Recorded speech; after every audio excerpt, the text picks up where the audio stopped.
So you all know that this is our second free live class of this course. And in this class, first of all, I am going to talk about introduction and identification of part of speech, as well as I'm also going to share with you that how can we make long English sentences from short sentence.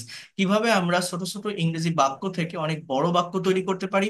Even English বাংলায় যে news article related যে বাক্যগুলো থাকে, অর্থাৎ অনেক বেশি phrase বা clause যুক্ত যে বাংলা সেন্টেন্স গুলো থাকে, সেগুলোকে ইনস্ট্যান্টলি আমরা কিভাবে ইংলিশে ট্রান্সলেট করতে পারি, ইংলিশে কনভার্ট করতে পারি সাবজেক্ট ভার্ব মেনটেন করে, এই বিষয়গুলো দেখাবো। এছাড়া যারা ইংলিশে ফ্রি হ্যান্ড রাইটিং এ দুর্বল, যারা প্যারাগ্রাফ, সিবি, রিপোর্ট, কম্পোজিশন, ডায়লগ এগুলো যারা ফ্রি হ্যান্ডে লিখতে পারেন না, নিজের মতো করে একটা সেন্টেন্স বা বাক্যের ভিতরে যারা এক্সট্রা ইনফরমেশন অ্যাড করতে পারেন না, বা যারা আইএলটিএস এর রাইটিং নিয়ে প্রবলেম ফেস করছেন, ডিফারেন্ট কাইন্ডস অফ আর্গুমেন্টেটিভ এসে বা আহ, যে কোনো রাইটিং এর কথা আমি যদি বলি, যারা পারেন না মেইনলি লিখতে গেলে, যারা প্রবলেম ফেস করেন, ইনফরমেশন নিয়ে আসতে পারেন না, একটা সেন্টেন্স বা বাক্যের ভিতর phrase, clause, relative pronoun, conditional sentence এগুলোকে ভালোভাবে ইউজ করতে পারেন না, সেটা কিভাবে করতে হয় আমি সেটা দেখাবো। এবং তার আগে, অর্থাৎ ওই রাইটিং এর পার্টে আসার আগে, আমি একটু পার্ট অফ স্পিচ নিয়ে কথা বলবো, কারণ ওই জায়গাটায় যেতে গেলে আমাকে পার্ট অফ স্পিচ সম্পর্কে একটা ক্লিয়ার কনসেপ্ট রাখতে হবে। অর্থাৎ ইংলিশ ল্যাঙ্গুয়েজে আপনারা জানেন 8 প্রকার পার্ট অফ স্পিচ আছে: noun, pronoun, adjective, verb, adverb, preposition, conjunction, interjection. এই পার্ট অফ স্পিচ গুলোর নাম হয়তো আপনারা শুনছেন, বাট এগুলোর প্র্যাকটিক্যাল যে ব্যবহারটা আছে, প্র্যাকটিক্যাল ব্যবহারটা আমরা অনেকেই জানি না। এবং এটা না জানার কারণে আমরা যখন এই পার্ট অফ স্পিচ গুলোকে প্র্যাকটিক্যালি অ্যাপ্লাই করতে পারি না, প্র্যাকটিক্যালি ব্যবহার করতে পারি না, তখন আমাদের ভিতরে যে প্রবলেমটা তৈরি হয় সেটা হচ্ছে আমরা যে কোনো সেন্টেন্স বা যে কোনো বাক্য পড়ে তার অর্থ করতে পারি না, অ্যাকচুয়াল মিনিংটা আমরা বুঝতে পারি না। তো এই পার্ট অফ স্পিচটা খুবই গুরুত্বপূর্ণ, আমাকে জানতে হবে। গুরুত্বপূর্ণ কেন, জাস্ট এই ক্লাসটা দেখলে বুঝতে পারবেন। আমি প্রথমত পার্ট অফ স্পিচের ডেফিনেশন গুলো নিয়ে একটু কথা বলবো, এরপর এটার আইডেন্টিফিকেশন নিয়ে কথা বলবো। এই identification of part of speech, অর্থাৎ একটা সেন্টেন্স বা বাক্য যখন আপনি তৈরি করবেন, প্রতিটা সেন্টেন্সে ব্যবহৃত যে ওয়ার্ড গুলো থাকে, প্রত্যেকটা ওয়ার্ডের একটা নাম আছে। এই নামগুলো 8 প্রকার পার্ট অফ স্পিচ থেকে আসে। তো কোন ওয়ার্ডটা কোন পার্ট অফ স্পিচ, এটা আইডেন্টিফাই করা শিখতে হয়। এটা বিভিন্ন কম্পিটিটিভ এক্সামে আসে, admission test, BCS, bank job, বিভিন্ন ধরনের কম্পিটিটিভ এক্সামে এই identification of part of speech থেকে কিন্তু আমাদের কোশ্চেন আসে। এটা অনেকেই জানেন। তো সেই জায়গাগুলো আপনাদের আমি আজকের এই সম্পূর্ণ ক্লাসটা থেকে সলভ করে দিব, এতটুকু আমি বলতে পারি। জাস্ট ধারাবাহিকতা মেনটেন করে ধৈর্য ধরে লাস্ট পর্যন্ত থাকার চেষ্টা করবেন। আপনারা জানেন আমি ক্লাসগুলো একটু লং টাইম ধরে নিয়ে থাকি, একটু ডিটেলসে নিয়ে থাকি। তো যদি মনে প্রাণে শেখার ইচ্ছা থাকে, আমাকে পজিটিভ মাইন্ডে নিতে পারেন, একটু ওয়েট করবেন। আশা করি অনেক ভালো কিছু পাবেন আজকের এই ক্লাসটা থেকে, আপনার সময়টা বৃথা যাবে না। তো এই পার্ট অফ স্পিচ দেখেন, যে কোনো বিষয়, যে কোনো টপিক পড়ার আগে তার গুরুত্বটা বুঝতে হয়, যে আমি যে টপিকের উপর ক্লাস করছি বা করবো, আমি কেন করতেছি, এটা আমার প্র্যাকটিক্যালি কোন কাজে লাগবে, এই পার্ট অফ স্পিচ কেন পড়তে হয় জানেন। দেখেন, এই identification of part of speech যেটা বলছি, এটা সম্পর্কে যদি আপনার ভালো কনসেপ্ট থাকে, আমরা অনেকেই আছি ইংলিশে যখন একটা নোবেল, ফিকশন, নন ফিকশন, যে কোনো স্টোরি বা নিউজ পেপার আমরা যখন পড়ি, আমরা প্যাসেজ রিডিং করতে পারি, রিড আউট করি, বাট একটা প্যাসেজের অ্যাকচুয়াল অর্থ বা সেন্স বুঝি না, ভোকাবুলারি জানা সত্ত্বেও। আপনি ভোকাবুলারি জানেন না, আপনার কাছে অ্যান্ড্রয়েড ফোন আছে, আপনি মোবাইলে সার্চ দেন, আপনি ভোকাবুলারি পেয়ে যাবেন, বাট ভোকাবুলারি জানা সত্ত্বেও কি সম্পূর্ণ সেন্টেন্স বা বাক্যের অ্যাকচুয়াল যে মিনিং, অ্যাকচুয়াল যে থট, সেটাকে আমরা বুঝতে পারি? আমরা কিন্তু বুঝতে পারি না। এটা তখনই বোঝা সম্ভব হয় যখন আপনি সেন্টেন্সের পার্ট অফ স্পিচ গুলোকে আইডেন্টিফাই করতে পারবেন, যে কোন ওয়ার্ডটা কোন পার্ট অফ স্পিচ, কোন ওয়ার্ড অন্য কোন ওয়ার্ডের জন্য বসছে, কোন ওয়ার্ডটা অন্য কোন ওয়ার্ডের সাথে কানেক্টেড একটা বাক্যে। এই বিষয়টা বুঝতে হবে। এই বিষয়টা সম্পর্কে আমি আগে একটু ধারণা দিব। অর্থাৎ প্রথমে আমি একটু গ্রামেটিক্যাল বিষয়গুলো নিয়ে কথা বলবো, যেহেতু গ্রামার একটু কঠিন লাগতে পারে, একটু হার্ড মনে হতে পারে, ভালো নাও লাগতে পারে, এনজয় নাও করতে পারেন। তারপরে আমি বলবো লাস্ট পর্যন্ত একটু থাকার চেষ্টা করবেন, এবং এটা কমপ্লিট করেই আমি রাইটিং এর মেইন জায়গাটাতে আসবো। সেটা করলে সেই ক্লাসটা, অর্থাৎ রাইটিং এর যে জায়গাটা দেখাবো, সেটা আপনাদের কাছে ভালো লাগবে, আমি আশা করি ভালো লাগবে, এবং আপনারা অনেক কিছু সেখান থেকে নিতে পারবেন। বাট ওই রাইটিং এ যেতে গেলে আমি আবারও বলছি, গ্রামার সম্পর্কে একটু না জানলে, অর্থাৎ এই পার্ট অফ স্পিচটাকে একটু না বুঝতে পারলে, ওই জায়গাটা আপনি প্রফেশনালি নিতে পারবেন না। তো একটু বোঝেন। তো first of all, here you can see introduction of part of speech. দেখেন, পার্ট অর্থ অংশ এবং স্পিচ অর্থ বাক্য বা কথা। সুতরাং বাক্যে ব্যবহার অনুযায়ী অর্থবোধক বিভিন্ন শ্রেণীর বা প্রকারের শব্দগুলোকে পার্ট অফ স্পিচ বলে। The different classes or kinds of words used in English speech are called part of speech according to their use. অর্থাৎ এই পার্ট অফ স্পিচ গুলো মূলত কি, এটা আমাকে বুঝতে হবে। সেটা হচ্ছে, দেখেন ইংলিশে যখন আমরা স্পিচ বা কথা, অর্থাৎ আমরা যে কথাটা বের করি, আমরা যে বাক্যটা বলি, একটা বাক্য বা সেন্টেন্সের ডেফিনেশন কি, অর্থ কি? একটা বাক্যের ডেফিনেশন হচ্ছে যে কতগুলো ওয়ার্ড পাশাপাশি বসে যখন মনের ভাবটাকে ক্লিয়ারলি প্রকাশ করে, তাকে আমরা সেন্টেন্স বা বাক্য বলি। একটা সেন্টেন্স বা বাক্যের ডেফিনেশন কি বললাম, যে কতগুলো শব্দ বা ওয়ার্ড পাশাপাশি বসে যখন মনের ভাবটাকে ক্লিয়ারলি প্রকাশ করে তাকে বাক্য বলি। তো প্রতিটা ইংলিশ সেন্টেন্স তৈরি করতে গেলে আমার শব্দের প্রয়োজন হয়, ওয়ার্ডের প্রয়োজন হয়। তো ইংলিশ সেন্টেন্স বা বাক্যে ব্যবহৃত প্রতিটা ওয়ার্ডের একটা নাম থাকে, প্রতিটা ওয়ার্ডেরই একটা নাম থাকে। এই নামগুলো এই 8 প্রকার পার্ট অফ স্পিচ থেকে আসে: noun, pronoun, adjective, verb, adverb, preposition, conjunction, interjection. তো একটা বাক্য থেকে আপনার এই পার্ট অফ স্পিচ গুলোকে আইডেন্টিফাই করতে হবে যে কোন ওয়ার্ডটা কোন পার্ট অফ স্পিচ। এটা যদি ভালোভাবে আপনি জানেন, আপনার ইংলিশ ল্যাঙ্গুয়েজের ফাউন্ডেশন হচ্ছে এই পার্ট অফ স্পিচ। এটা যদি আপনি ভালোভাবে জানেন, আপনার হোল গ্রামারটাও কাভার হয়ে যাবে। ঠিক আছে? অর্থাৎ নামগুলো আইডেন্টিফাই করতে হবে মানে কি, এই নামগুলো কিন্তু কখনো মুখস্থ রাখা যায় না যে এই ওয়ার্ডটাই এই পার্ট অফ স্পিচ। এটা কিন্তু অবস্থান ভেদে পরিবর্তন হয়। এই জন্যই বলছি এটা শেখা জরুরি আমাদের। যেমন মনে করেন আমি আপনাদের ক্লাস নিচ্ছি, আমি একটা মানুষ, আমি আপনাদের এখন ক্লাস নিচ্ছি, তো আমি আপনার টিচার। আমি যখন আমার ইউনিভার্সিটিতে ক্লাস করতাম, আমি তাদের স্টুডেন্ট। আমি যখন আমার বাবার সামনে গিয়ে দাঁড়াই, আমি তার ছেলে। তো এই যে আমি একটা মানুষ বিভিন্ন পজিশনে গিয়ে চেঞ্জ হয়ে যাচ্ছি, একটা সেন্টেন্স বা বাক্যে ওয়ার্ড গুলো বিভিন্ন পজিশনে গিয়ে চেঞ্জ হতে পারে। এই চেঞ্জিংটা আমাকে বুঝতে হবে। অর্থাৎ পার্ট অফ স্পিচ গুলোকে কিন্তু কখনো ওইভাবে আপনার মানে মুখস্থ রাখা যায় না, যেমন এই ওয়ার্ডটাই এই পার্ট অফ স্পিচ, ওইভাবে কখনো মুখস্থ রাখা যায় না। তো এই বিষয়টা আমাদেরকে একটু ভালোভাবে বোঝার চেষ্টা করতে হবে, নেওয়ার চেষ্টা করতে হবে। আপনারা প্রত্যেকে জানেন যে এই 8 প্রকার পার্ট অফ স্পিচ আছে, এই নামগুলো আপনারা শুনছেন, বাট এদের প্র্যাকটিক্যাল ব্যবহারটা আমাদের জানতে হবে। কি বলছি, যে প্রতিটা সেন্টেন্স বা বাক্যে ব্যবহৃত প্রতিটা ওয়ার্ডেরই একটা পার্টিকুলার নাম থাকে, যে নামগুলো 8 প্রকার পার্ট অফ স্পিচ থেকে আসে। একটা মিনিট একটু ওয়েট করেন। যে নামগুলো আমাদের 8 প্রকার পার্ট অফ স্পিচ থেকে আসে, এবং এটা আইডেন্টিফাই করাটা আমাদের অনেক গুরুত্বপূর্ণ, অনেক জরুরি। তো যেমন দেখেন এইখানে একটা সেন্টেন্স বা বাক্য আছে যে great Meena is the only brilliant girl, Meena is the only brilliant girl with highest score in the class. কি বলছে, যে great Meena is the only brilliant girl with highest score in the class. এই যে বাক্যটা আপনারা দেখছেন, এই বাক্যে ব্যবহৃত যে শব্দগুলো, যে ওয়ার্ডগুলো আছে, প্রতিটা ওয়ার্ডেরই একটা নাম আছে। যেমন এখানে এই গ্রেট শব্দটা একটা ইন্টারজেকশন, এই মিনা শব্দটা একটা নাউন, এই ইজ এটা একটা ভার্ব, দা এটা একটা অ্যাজেক্টিভ, এ অ্যান্ড দি কে আমরা আর্টিকেল বলি। বাট আর্টিকেল কিন্তু কোনো পার্ট অফ স্পিচের নাম না। 8 প্রকার পার্ট অফ স্পিচের ভিতর আর্টিকেল নামে কিন্তু কোনো কিছু নেই। তো এটাকে আমরা কি বলবো, এটা হচ্ছে আমার মূলত অ্যাজেক্টিভ। অনলিটা অ্যাডভার্ব, ব্রিলিয়ান্টটা adjective, girl noun with preposition, highest এটা একটা অ্যাজেক্টিভ, স্কোর এটা noun, in preposition, the adjective, class এটা হচ্ছে নাউন। এই যে প্রতিটা ওয়ার্ডের নাম বললাম, এই নাম বলাটা আপনাদেরকে শিখতে হবে। এই নাম আইডেন্টিফাই করাটা আপনাদেরকে শিখতে হবে, যে একটা সেন্টেন্সের কোন বাক্যটা কোন পার্ট অফ স্পিচ। এইটা জানা বা বোঝা আমাদের জন্য খুবই জরুরি, খুবই দরকার, এবং কি বলবো মানে খুবই গুরুত্বপূর্ণ। ঠিক আছে? তো এই পার্ট অফ স্পিচের আইডেন্টিফিকেশন আমরা আজকে শিখবো।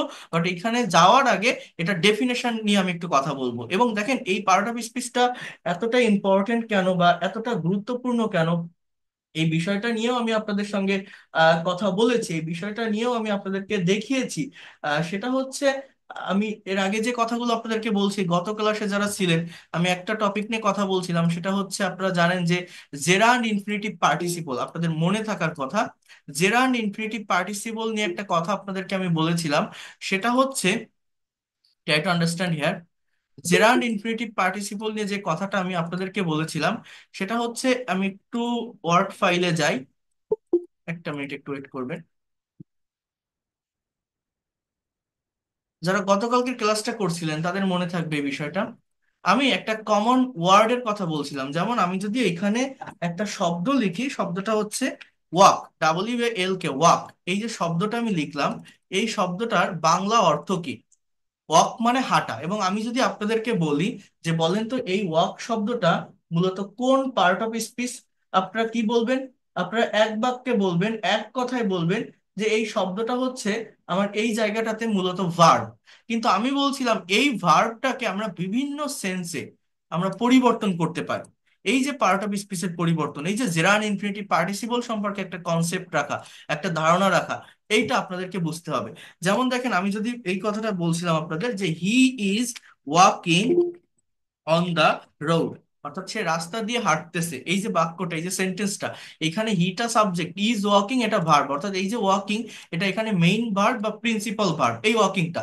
কিন্তু আমি যদি এরকম একটা বাক্য বলি, just try to understand here, আমি যদি এরকম একটা বাক্য বলি যে WALKING, walking is a good exercise, এই সেন্টেন্সটার বাংলা অর্থ হচ্ছে হাঁটা একটা ভালো ব্যায়াম। এইখানে যে ওয়াকিংটা আছে, এই ওয়াকিংটা একটা জেরান্ড, অর্থাৎ as a part of speech এটা একটা নাউন, জাস্ট স্থির একটা অবস্থা প্রকাশ করে, সাবজেক্টের স্থানে বসছে। আবার আমি যদি এরকম একটা কথা বলি যে আই স আ বয়, আমি একটা ছেলেকে দেখেছিলাম ওয়াকিং অন দা রোড, অর্থাৎ রাস্তা দিয়ে হাঁটতে, এইখানে যে ওয়াকিংটা লিখলাম এটা হচ্ছে ভার্বের প্রেজেন্ট পার্টিসিপল ফর্ম, এটা কোনো টেন্স মেনটেন করে না। এখানে সি এর পাস্ট ফর্ম স, মূলত পাস্ট ইনডিফিনিট টেন্সের সেন্টেন্স, এবং এই ওয়াকিংটা মূলত আমার একটা পার্টিসিপল, বা এটাকে বলা হয় as a part of speech হিসাবে অ্যাজেক্টিভ, এই বয়টাকে মডিফাই করে, যে ওয়ার্ড নাউনকে মডিফাই করে, অর্থাৎ নাউন সম্পর্কে অতিরিক্ত তথ্য বা এক্সট্রা ইনফরমেশন দেয়, তাকে আমরা মূলত কি বলি? অ্যাজেক্টিভ। সো এই ওয়াকিংটা কিন্তু এই জায়গাটাতে মূলত অ্যাজেক্টিভ। তো এই একই শব্দ আমার কোথাও ভার্ব হচ্ছে, কোথাও নাউন হচ্ছে, কোথাও অ্যাজেক্টিভ হচ্ছে, এবং বাক্যের অর্থ কিন্তু চেঞ্জ হয়ে যাচ্ছে। He is walking on the road মানে কি? সে রাস্তা দিয়ে হাঁটতেছে। Walking is a good exercise মানে কি? হাঁটা একটা ভালো ব্যায়াম। I saw a boy walking on the road, এইটার অর্থ কি? আমি একটা ছেলেকে রাস্তায় হাঁটতে দেখেছিলাম। ইভেন আমি যদি এই মানে স্পেলিং এর চেঞ্জ নাও করি, যেমন মনে করেন, তাও আমার পার্ট অফ স্পিচে চেঞ্জ হয়। মনে করেন এই যে টক, টক মানে কি? কথা বলা। আমি যদি বলি আই টক উইথ হিম, এর বাংলা অর্থ হচ্ছে আমি তার সাথে কথা বলি, আই টক উইথ হিম। এই টক শব্দটা ভার্ব, এখানে কাজ করা বোঝাচ্ছে, অ্যাকশন দেয়, সাবজেক্টের পরে এটা আছে। কিন্তু আমি যদি এইভাবে একটা সেন্টেন্স লিখি যে I have a talk with হিম, এই সেন্টেন্সটার বাংলা অর্থ হচ্ছে আমার তার সাথে একটা কথা আছে। এই যে বাক্যটা আমি লিখলাম, বোঝার চেষ্টা করেন যে I have a talk with হিম, এই সেন্টেন্সটার বাংলা অর্থ হচ্ছে কি? যে আমার তার সাথে একটা কথা আছে। I have a talk with him, আমার তার সাথে একটা কথা আছে। তো এই জায়গাটা আপনাদেরকে আমি মূলত বুঝতে বলছি। আহ, মানে এই হ্যাভটা কিন্তু এই জায়গাটাতে ভার। আর এই যে টক, এই টকটা কিন্তু জাস্ট একটা নাউন। এই দেখেন এ এর পরে বসছে, এটা কি? একটা আর্টিকেল, মানে as a part of speech সেটা হচ্ছে অ্যাডজেক্টিভ। সো এই এ এর পরে যে ওয়ার্ডটা, আর্টিকেলের পরে অলওয়েজ নাউন থাকে, মোস্ট অফ দ্য টাইম এটাই হয়। তাহলে এই টকটা কিন্তু এখানে নাউন, একই শব্দ, আগের বাক্যে ভার, পরের বাক্যে নাউন। আমি আরো একটা কথা আপনাদেরকে বলছিলাম, এরকম একটা সেন্টেন্স দেখিয়েছিলাম যে দিস ইজ আ ম্যাঙ্গো, মনে করেন এরকম একটা বাক্য, এটা একটা আম। এই ম্যাঙ্গো শব্দটা আমার কোন পার্ট অফ স্পিচ? এই ওয়ার্ডটা কিন্তু আমার একটা noun, this is a mango. এই এই ম্যাঙ্গো শব্দটা কি? এটা আমার একটা নাউন এই জায়গাটাতে। কিন্তু আমি যদি এরকম একটা বাক্য বলি যে this is a mango tree, this is a mango tree, এই সেন্টেন্সে এই ম্যাঙ্গোটা হয়ে গেছে অ্যাডজেক্টিভ। এখানে মূলত ট্রিটা নাউন, ম্যাঙ্গো শব্দটা ট্রি কে মডিফাই করে, অর্থাৎ this is a mango tree, এর বাংলা অর্থ হচ্ছে এটা একটা আম গাছ। This is a mango tree, Bangla অর্থটা কি বললাম? যে এটা একটা আম গাছ, এটা একটা আম গাছ। তো এই জায়গাটা বা এই বিষয়টা, এই ফাংশন গুলো আমাদেরকে একটু ভালোভাবে বুঝতে হবে, এই ফাংশন গুলোই আমাদেরকে একটু ভালোভাবে নেওয়ার চেষ্টা করতে হবে এই জায়গাটাতে, যেটা বারবার আপনাদেরকে আমি বুঝতে বলছি বা দেখতে বলছি। তো সবাই একটু এই জায়গাটাতে মনোযোগ দেন। আমি পার্ট অফ স্পিচের এই ফাংশন গুলো নিয়ে এখন একটু কথা বলি। তাহলে আমাদের টোটাল পার্ট অফ স্পিচ হচ্ছে 8 প্রকার, এবং আমি কি বলছি এগুলো কিন্তু কখনো আপনি ওইভাবে মুখস্থ রাখতে পারবেন না যে আমাদের এই ওয়ার্ডটাই এই পার্ট অফ স্পিচ। আমার কিন্তু এটা অবস্থান ভেদে পরিবর্তন হয়। কি হয় বললাম? অবস্থান ভেদে পরিবর্তন হয়। এই পরিবর্তনটা আমাকে বুঝতে হবে, অর্থাৎ এটা আমরা বুঝবো কিভাবে যে একটা সেন্টেন্সের ভিতর কোন ওয়ার্ডটা কোন পার্ট অফ স্পিচ, সেটা পার্ট অফ স্পিচের ডেফিনেশন এবং তার অবস্থানের মাধ্যমে আমরা এটা বুঝতে পারবো। যেমন, একটা মিনিট, যেমন মনে করেন, আমি যদি এই জায়গাটাতে একটু আসি, সেটা হচ্ছে নাউন। নাউন জিনিসটা কি? যে ওয়ার্ড দ্বারা কোনো ব্যক্তি, বস্তু, প্রাণী, স্থান, গুণ, অবস্থা প্রভৃতির নাম বোঝায় তাকে আমরা নাউন বলি। তাহলে নাউন কাকে বলে? এমন কোনো ওয়ার্ড, এমন কোনো ওয়ার্ড, যে ওয়ার্ড দ্বারা ব্যক্তি, বস্তু, I mean person, things, animal, place, quality, এই বিষয়গুলোকে ইন্ডিকেট করে, তাকে আমরা নাউন বলি। Noun is a naming word. অর্থাৎ আমি যদি এক কথায় বলি, আই মিন পৃথিবীর সমস্ত ওয়ার্ডই আর কি নাউন। এক কথায় যদি বলি বিষয়টা হচ্ছে এরকম, পৃথিবীর কি বললাম, যত ওয়ার্ড আছে সব ওয়ার্ডই as a part of speech noun. তাহলে বলতে পারেন সবই যদি নাউন হয়, মানে নাউন বলতে কি, কোনো ব্যক্তির নাম হতে পারে, কোনো জায়গার নাম হতে পারে, কোনো বস্তুর নাম হতে পারে, কোনো গুণের নাম হতে পারে, any kinds of name can be noun. তাহলে সবই যদি নাউন হয়, অন্য পার্ট অফ স্পিচ গুলো কিভাবে হয়? অ্যাজ এ ওয়ার্ড সব ওয়ার্ডই নাউন, অন্য পার্ট অফ স্পিচ গুলো যেটা বললাম সেন্টেন্সে তার অবস্থানের উপর ডিপেন্ড করে হবে। অর্থাৎ এই দেখেন নাউনের এক্সাম্পল গুলো কি, Rehana, Dhaka, girl, army, salt, Bangladesh, Rahim, Karim, honesty, kindness, এগুলো সবই নাউন। তাহলে নাউনের অবস্থানটা আমাকে জানতে হয়। নাউন একটা সেন্টেন্স বা বাক্যের শুরুতে বসে সাবজেক্টে, বা ভার্বের পরে অবজেক্টের স্থানে বসে। ঠিক আছে? যেমন দেখেন অনেকের এই জায়গাটাতে কনফিউশন থাকতে পারে, এই যে কাইন্ডনেস বা অনেস্টি, এগুলো তো আমরা অ্যাজেক্টিভ বলে জানি বা হতে পারে, তাই না? বাট না, দেখেন আমি যদি বলি honesty is the best policy, সততাই সর্বোৎকৃষ্ট পন্থা, বা kindness is a great virtue, হ্যাঁ, দয়াশীলতা একটা মহৎ গুণ, এই অনেস্টি বা কাইন্ডনেস কিন্তু আমার সাবজেক্টের স্থানে আছে। সো এগুলো নাউন, এগুলো নাউন। কিন্তু আমি যদি বলি he is an honest man, সে একজন সৎ লোক, ওই অনেস্ট শব্দটা অ্যাডজেক্টিভ, ম্যানকে মডিফাই করে। হি ইজ আ কাইন্ড ম্যান, হ্যাঁ, সে একজন দয়ালু লোক, ওই কাইন্ড শব্দটা অ্যাডজেক্টিভ, মূলত নাউনকে ইন্ডিকেট করে। সেই বিষয়গুলো আমাকে একটু বুঝতে হবে যে কোন ওয়ার্ডটা কোন পার্ট অফ স্পিচ। আমি সবকিছু বলছি, ডিটেলসে দেখাচ্ছি, জাস্ট একটু ওয়েট করেন, আমাকে একটু সময় দেন। আগে এই ডেফিনেশনগুলো একবার বলে যাই। এই প্রতিটা পার্ট অফ স্পিচের উপর ডিটেলস ক্লাসও আমার কাছে আছে, সেটা আমরা পরে দেখবো। বাট আজকে আমাদের মেইন পার্ট হচ্ছে ওই রাইটিং এর জায়গাটা নিয়ে আমি কথা বলবো। বাট সেই জায়গায় যেতে গেলে এইটা সম্পর্কে যতটুকু ধারণা দেওয়া প্রয়োজন আমি ততটুকুই দিতে চাচ্ছি। আগে একটু ডেফিনেশন গুলো পড়ে আমি আইডেন্টিফিকেশনে যাব। ঠিক আছে? তো আমাকে একটু সময় দিবেন, জাস্ট একটু টাইম দিবেন। এখন দেখেন প্রোনাউন, এই প্রোনাউন জিনিসটা কি, এটাও আমাদেরকে একটু ডিটেলসে বুঝতে হবে। সেটা হচ্ছে নাউন বা নাউন ইকুইভ্যালেন্টের পরিবর্তে যে ওয়ার্ড ব্যবহৃত হয় তাকে আমরা প্রোনাউন বলি। আর pronoun is a substituting word for noun or noun equivalent. I, we, you, he, she, they are the pronoun. অর্থাৎ প্রোনাউন কাকে বলে বা প্রোনাউন কোনগুলো? প্রোনাউন হচ্ছে এমন কিছু ওয়ার্ড যারা নাউনের পরিবর্তে বসে।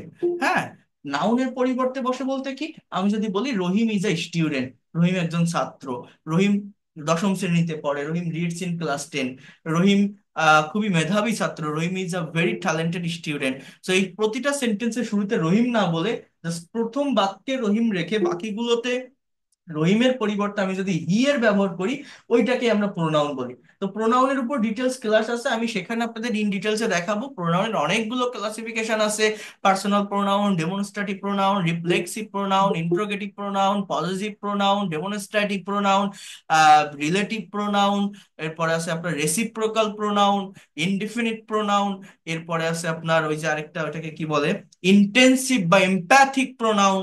প্রোনাউনের অনেকগুলো পার্ট আছে যেটা ডিটেলসে করলে এই জায়গাটা সম্পর্কে ক্লিয়ার একটা কনসেপ্ট পাওয়া যায়, এবং এটা জানা দরকার, অনেক বেশি গুরুত্বপূর্ণ। সেন্টেন্সের শুরু বা শেষের জায়গাটায় মূলত প্রোনাউনের ব্যবহারই বেশি হয় নাউনের থেকে। তো এটা নিয়েও আমি কথা বলবো। বাট প্রোনাউনের অবস্থানটা একটু বুঝে রাখেন যে শুরুতে বা শেষে নাউনের পরিবর্তে এটা বসে। অ্যাডজেক্টিভ জিনিসটা কি, এটা নিয়ে যদি আমি একটু কথা বলি, জাস্ট একটু ধৈর্য ধরতে হবে, একটু ধৈর্য ধরে থাকার চেষ্টা করেন। আমি মেইন জায়গাটাতে আসবো, বাট তার আগে আমাকে এই বিষয়গুলো একটু বলতে হবে। তো দেখেন অ্যাডজেক্টিভটা কি, যে ওয়ার্ড কোনো নাউন বা প্রোনাউনের দোষ, গুণ, অবস্থা, সংখ্যা, পরিমাণ ইত্যাদি প্রকাশ করে তাকে মূলত অ্যাডজেক্টিভ বলে। অ্যাডজেক্টিভ মেইনলি মডিফাই বা কোয়ালিফাইস নাউন অর প্রোনাউন।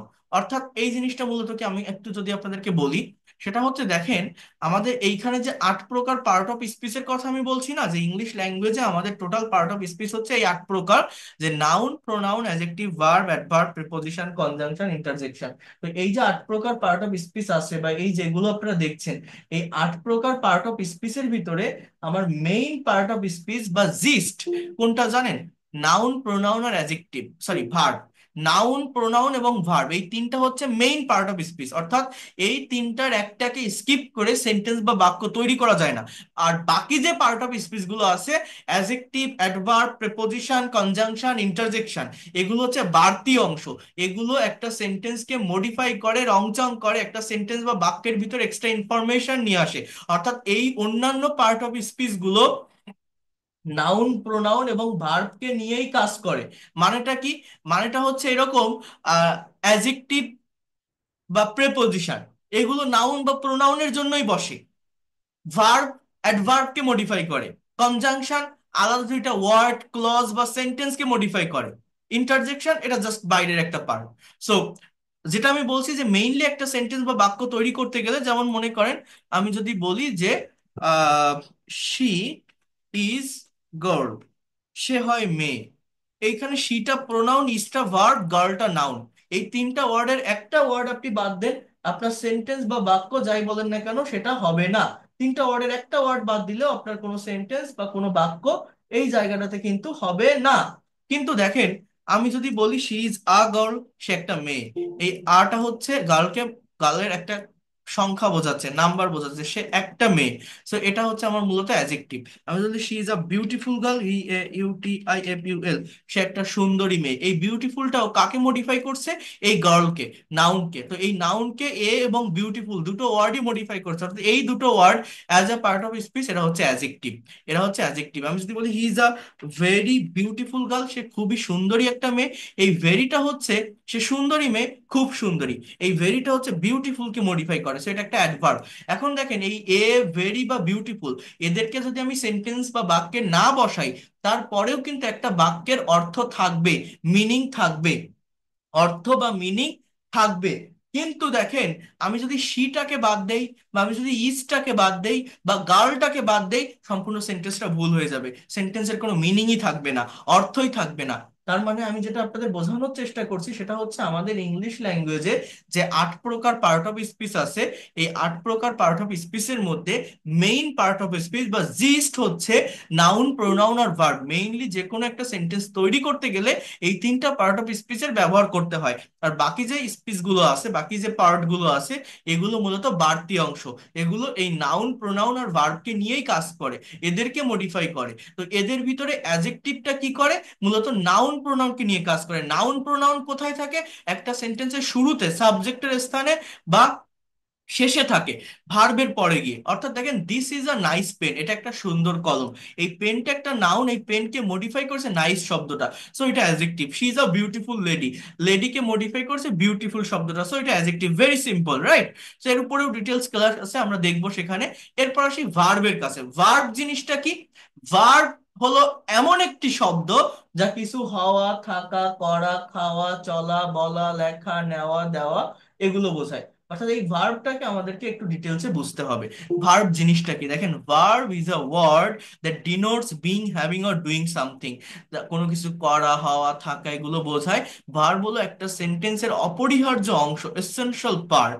এজন্য ভার্বকে দ্য হার্টস অফ সেন্টেন্স বা সেন্টেন্স বা বাক্যের প্রাণ বলা হয়। I mean, without verb you will not be able to make any kinds of English sentences. Verb ছাড়া কিন্তু ইংলিশে কোনো সেন্টেন্স বা বাক্য তৈরি করা যায় না। ভার্বের অবস্থানটা কোথায় বা প্লেসটা কোথায়? প্রতিটা ইংলিশ সেন্টেন্স বা বাক্যে সাবজেক্টের পরেই ভার্ব বসে। যেমন দেখেন, হি গোস টু স্কুল, এই গোস শব্দটা ভার্ব। উই প্লে ফুটবল, এই প্লে শব্দটা verb. He sat down under the tree to meet me. দেখেন, এই বাক্যটা একটু বোঝার চেষ্টা করেন। এই সেন্টেন্স আমার দুটো ভার্ব আছে, একটা হচ্ছে স্যাট, অর্থাৎ সিটের পাস্ট ফর্ম স্যাট, আরেকটা হচ্ছে মিট, মানে দেখা করা বা সাক্ষাৎ করা। একটা সেন্টেন্সে যদি একের অধিক ভার্ব আপনি দেখেন, মনে রাখবেন সাবজেক্টের পরে যে ভার্বটা থাকে সেটা হচ্ছে আমার মেইন ভার্ব বা ফাইনাইট ভার্ব বা প্রিন্সিপাল ভার্ব, যেটা দেখলে টেন্স আইডেন্টিফাই করা যায়, টেন্স চেনা যায়। বাট সাবজেক্ট থেকে দূরে যদি কোনো ভার্ব বসে, সেটাকে নন ফাইনাইট ভার্ব বলে। সেটা জেরান্ড, ইনফিনিটিভ বা পার্টিসিপল হতে পারে। অর্থাৎ এদের চেহারাটা ভার্বের মতো হলেও এরা অ্যাকচুয়ালি সেন্টেন্সে কোনো অ্যাকশন দেয় না, কোনো কাজ করে না। As a part of speech সেটা হয় নাউন হবে, না হলে অ্যাডজেক্টিভ হবে, না হলে অ্যাডভার্ব হবে। মেইনলি নাউন বা অ্যাডজেক্টিভ হয়ে থাকে। ঠিক আছে? সাবজেক্ট থেকে দূরে যদি কোনো ভার্ব বসে, এটা মনে রাখবেন। জেরান্ড, ইনফিনিটিভ, পার্টিসিপলের উপরেও ডিটেলস ক্লাস আছে, সেগুলো যখন আমি নিব এই বিষয়গুলোকে আমি আপনাদের সামনে ব্যাখ্যা করব বা দেখাবো। ওকে? এরপর দেখেন দে গো টু মার্কেট, তাহলে এই গো শব্দটা ভার্ব।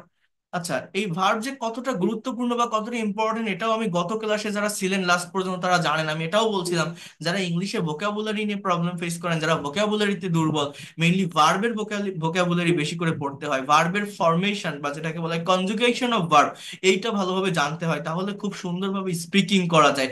এছাড়াও আমি একটা কথা বলছিলাম, ভার্বের যে ক্লাসিফিকেশন গুলো আছে, finite, non finite, gerund, infinitive, participle, principal, auxiliary, transitive, intransitive, causative, factitive, quasi passive, copulative আর লিঙ্কিং ভার্ব, এই যে নামগুলো আমি বলছি, এই নামগুলো হয়তো আপনারা শুনছেন বিভিন্ন জায়গায়, এগুলোর সঙ্গে হয়তো আপনারা পরিচিত যারা ইংরেজি শিখে থাকেন, বাট এদের প্র্যাকটিক্যাল ইউজটা কোথায় এইটা আমরা জানি না। তো এই বিষয়গুলো আমি আপনাদের এই ফ্রি ক্লাসগুলো থেকে শেখাবো। হ্যাঁ, তাহলে ভার্বের প্লেসটা কোথায়? সাবজেক্টের পরেই কিন্তু ইংলিশে ভার্ব বসে। এইবার আসি অ্যাডভার্ব। দেখেন, আমি আজকে যে রাইটিং এর বিষয়টা দেখাতে চাচ্ছি বা যেটা আপনাদেরকে আমি বললাম যে রাইটিং এ কিভাবে এক্সপার্ট হতে হয়, একটা সেন্টেন্স বা বাক্যের ভিতর কিভাবে এক্সট্রা ইনফরমেশন নিয়ে আসতে হয়, অর্থাৎ যারা ফ্রি হ্যান্ড রাইটিং এ দুর্বল, যারা ইংলিশে রাইটিং ভালোভাবে কভার করতে পারেন না, রাইটিং এ যারা প্রবলেম ফেস করেন, তাদেরকে আমি মেনশন করছি, তাদেরকে আমি উদ্দেশ্য করছি। ওই রাইটিং এর জায়গাটা মূলত এই অ্যাডভার্বের মাধ্যমেই সম্পন্ন হয়। অর্থাৎ এই অ্যাডভার্ব জিনিসটা কি একটু দেখেন, ওইখানে আমি ডিটেলস এটা নিয়ে কথা বলবো, বাট এখানে একটু দেখাই, এটাকে অ্যাডজেক্টিভের সঙ্গে কম্পেয়ার করতে হবে। যে ওয়ার্ড সাধারণত নাউন, প্রোনাউন এবং ইন্টারজেকশন ব্যতীত যে কোনো পার্ট অফ স্পিচ বা ফ্রেজ বা কোনো সেন্টেন্সকে মডিফাই বা বিশেষায়িত করে তাকে অ্যাডভার্ব বলে। Ad plus verb equal to adverb, অর্থাৎ অ্যাডভার্ব প্রধানত ভার্বকে মডিফাই করে বা বিশেষায়িত করে। এক কথায় ভার্বকে বাড়িয়ে কিছু বলাটাই হচ্ছে অ্যাডভার্ব। অর্থাৎ অ্যাডভার্বের কাজটা কি জানেন? একটা সেন্টেন্স বা বাক্যের ভার্ব সম্পর্কে অতিরিক্ত ইনফরমেশন দিবে, ভার্বকে বাড়িয়ে বলবে, ভার্বকে নিয়ে কথা বলাটাই মূলত অ্যাডভার্বের কাজ। অর্থাৎ বিষয়টা ঠিক কেমন, আমি যদি একটু বুঝাই বলি, সেটা হচ্ছে অ্যাডজেক্টিভের কাজ কি ছিল বলেন তো? নাউন প্রোনাউনকে মডিফাই করা, নাউন প্রোনাউনকে বাড়িয়ে বলা, একটা সেন্টেন্স বা বাক্য থেকে নাউন প্রোনাউন সম্পর্কে এক্সট্রা ইনফরমেশন দেওয়াটাই ছিল মূলত আমাদের কিসের কাজ? অ্যাডজেক্টিভের কাজ। বাট অ্যাডভার্বটা কি করে, যেটা আমি বারবার বলছি, যেটা আপনাদেরকে আমি বোঝানোর চেষ্টা করছি, সেটা হচ্ছে অ্যাডভার্ব কখনোই নাউন প্রোনাউনকে নিয়ে কাজ করবে না। অ্যাডভার্ব ভার্বকে বাড়িয়ে বলবে। তাহলে ভার্বটা থাকে কোথায়? সাবজেক্টের পরে। যেমন panther can run fast, panther মানে চিতাবাঘ, ক্যান একটা মডাল ভার্ব, রান মানে দৌড়ানো, এটা মেইন ভার্ব। তাহলে প্যান্থার ক্যান রান, বাংলা অর্থ হচ্ছে চিতাবাঘ দৌড়াতে পারে। এবার সে কেমন দৌড়ায়, তার দৌড়ানোর ধরনটা কেমন, ফাস্ট, অর্থাৎ সে দ্রুত দৌড়ায়, সে ফাস্ট দৌড়ায়। তো এই ফাস্ট কথাটা মূলত অ্যাডভার্ব। এটা কিভাবে আসলো? ওই ভার্ব সম্পর্কে এখানে ইনফরমেশন দিচ্ছে, ভার্বটাকে বাড়িয়ে বলছে। আবার আমি যদি বলি Sushma is a very beautiful girl, দেখেন সুষমাটা নাউন, ইজটা ভার্ব, গার্লটা নাউন। বিউটিফুল শব্দটা গার্লকে মডিফাই করে, অর্থাৎ Sushma is a beautiful girl, Sushma একটা সুন্দরী মেয়ে। এ এবং বিউটিফুল এ দুটো হচ্ছে আমার মূলত অ্যাডজেক্টিভ, কিন্তু সে সুন্দরী, সে খুব সুন্দরী, বিউটিফুল, ভেরি বিউটিফুল, অর্থাৎ এই ভেরি শব্দটা একটা অ্যাডভার্ব, অ্যাডজেক্টিভকে মডিফাই করে। মানে অ্যাডভার্ব কখনো নাউন প্রোনাউনকে মডিফাই করে না, অ্যাডভার্ব মেইনলি মডিফাই করে ভার্বকে। বাট এটা অন্য একটা অ্যাডজেক্টিভ বা অ্যাডভার্ব নিজেকে নিজে মডিফাই করতে পারে। ইভেন একটা প্রেপোজিশন বা হোল সেন্টেন্সকেও অ্যাডভার্ব মডিফাই করতে পারে, নিজেকে নিজে মডিফাই করে কিভাবে? যেমন এই যে বলছি না, panther can run fast, panther দ্রুত দৌড়াতে পারে, এই ফাস্ট কিন্তু অ্যাডভার্ব। এখন আমি যদি বলি প্যান্থার দ্রুত দৌড়ায়, সে খুব দ্রুত দৌড়ায়, panther can run very fast, এখানে ভেরিটাও অ্যাডভার্ব, ফাস্টটাও অ্যাডভার্ব। এই জন্য এখানে বলা হয় যে অ্যাডভার্ব অ্যাডভার্বকেও মডিফাই করে। ঠিক আছে? এছাড়া দেখেন the fan is moving exactly over our head, the fan is moving exactly over our head, এর বাংলা অর্থটা হচ্ছে ফ্যানটা ঠিক আমাদের মাথার উপর দিয়ে ঘুরছে। এই ওভার শব্দটা এখানে প্রেপোজিশন, এই প্রেপোজিশনকে মডিফাই করতেছে এক্স্যাক্টলি শব্দটা। এই অ্যাডভার্ব অ্যাডজেক্টিভ আমি আবারও বলছি, এগুলো কিন্তু বাড়তি অংশ। ঠিক আছে? তো এক্স্যাক্টলি প্রেপোজিশনকে, যে কোন জায়গা দিয়ে ঘুরতেছে, ঠিক মাথার উপর দিয়ে ঘুরতেছে, তো এক্স্যাক্টলি শব্দটা হচ্ছে আমার অ্যাডভার্ব। ইভেন যেটা বললাম অ্যাডভার্ব একটা হোল সেন্টেন্সকে মডিফাই করে, সেটা কেমন জানেন? আমি যদি এর আগে বলি যে আনফরচুনেটলি, আনফরচুনেটলি আমি যদি এরকম একটা সেন্টেন্স বলি, unfortunately the fan is not moving exactly over our head, অর্থাৎ দুর্ভাগ্যক্রমে ফ্যানটা ঠিক আমাদের মাথার উপর দিয়ে ঘুরছে না। এই যে বাক্যটার কথা বললাম, এই আনফরচুনেটলিটা একটা অ্যাডভার্ব, এবং এই অ্যাডভার্বটা কিন্তু আমার এই সম্পূর্ণ সেন্টেন্সকেই মডিফাই করতেছে, যে unfortunately the fan is not moving exactly over our head. অর্থাৎ এইভাবে এই অ্যাডভার্ব নিজেকে নিজে মডিফাই করতে পারে, অন্য একটা অ্যাজেক্টিভকে মডিফাই করতে পারে, একটা প্রেপোজিশনকে মডিফাই করতে পারে, একটা হোল সেন্টেন্স বা বাক্যকে মডিফাই করতে পারে। মেইনলি অ্যাডভার্ব মডিফাই করে হচ্ছে ভার্বকে। ভার্বকে বাড়িয়ে কিছু বলাটাই হচ্ছে অ্যাডভার্বের কাজ। কিন্তু অ্যাডভার্ব কখনোই নাউন প্রোনাউন এবং ইন্টারজেকশনকে মডিফাই করে না। নাউন প্রোনাউন এবং ইন্টারজেকশনের জন্য অ্যাডভার্ব কখনো বসে না। এই বিষয়টা আপনাদেরকে একটু জেনে রাখতে হবে, এই বিষয়টা আপনাদেরকে একটু বুঝে রাখতে হবে। এটুকু যদি আপনারা বুঝতে পারেন, আর কোনো সমস্যা থাকবে না। এবং এই অ্যাডভার্বের অনেকগুলো প্রকারভেদ আছে, প্রায় 8 প্রকার। মেইনলি তিনটা অ্যাডভার্ব জানলেই হয়: adverb of place, adverb of manner এবং অ্যাডভার্ব অফ টাইম। এছাড়া adverb of frequency, adverb of reason, adverb of duration. হ্যাঁ, এই বিষয়গুলো সম্পর্কেও আমাদেরকে একটু কনসেপ্ট রাখতে হয়। এখন আমি একটু আপনাদের সামনে যাই, এটা নিয়ে আমি কথা বলতেছি, একটু ওয়েট করেন, আমি রাইটিং এটা দেখাবো আপনাদের। এরপরে আসি প্রেপোজিশন।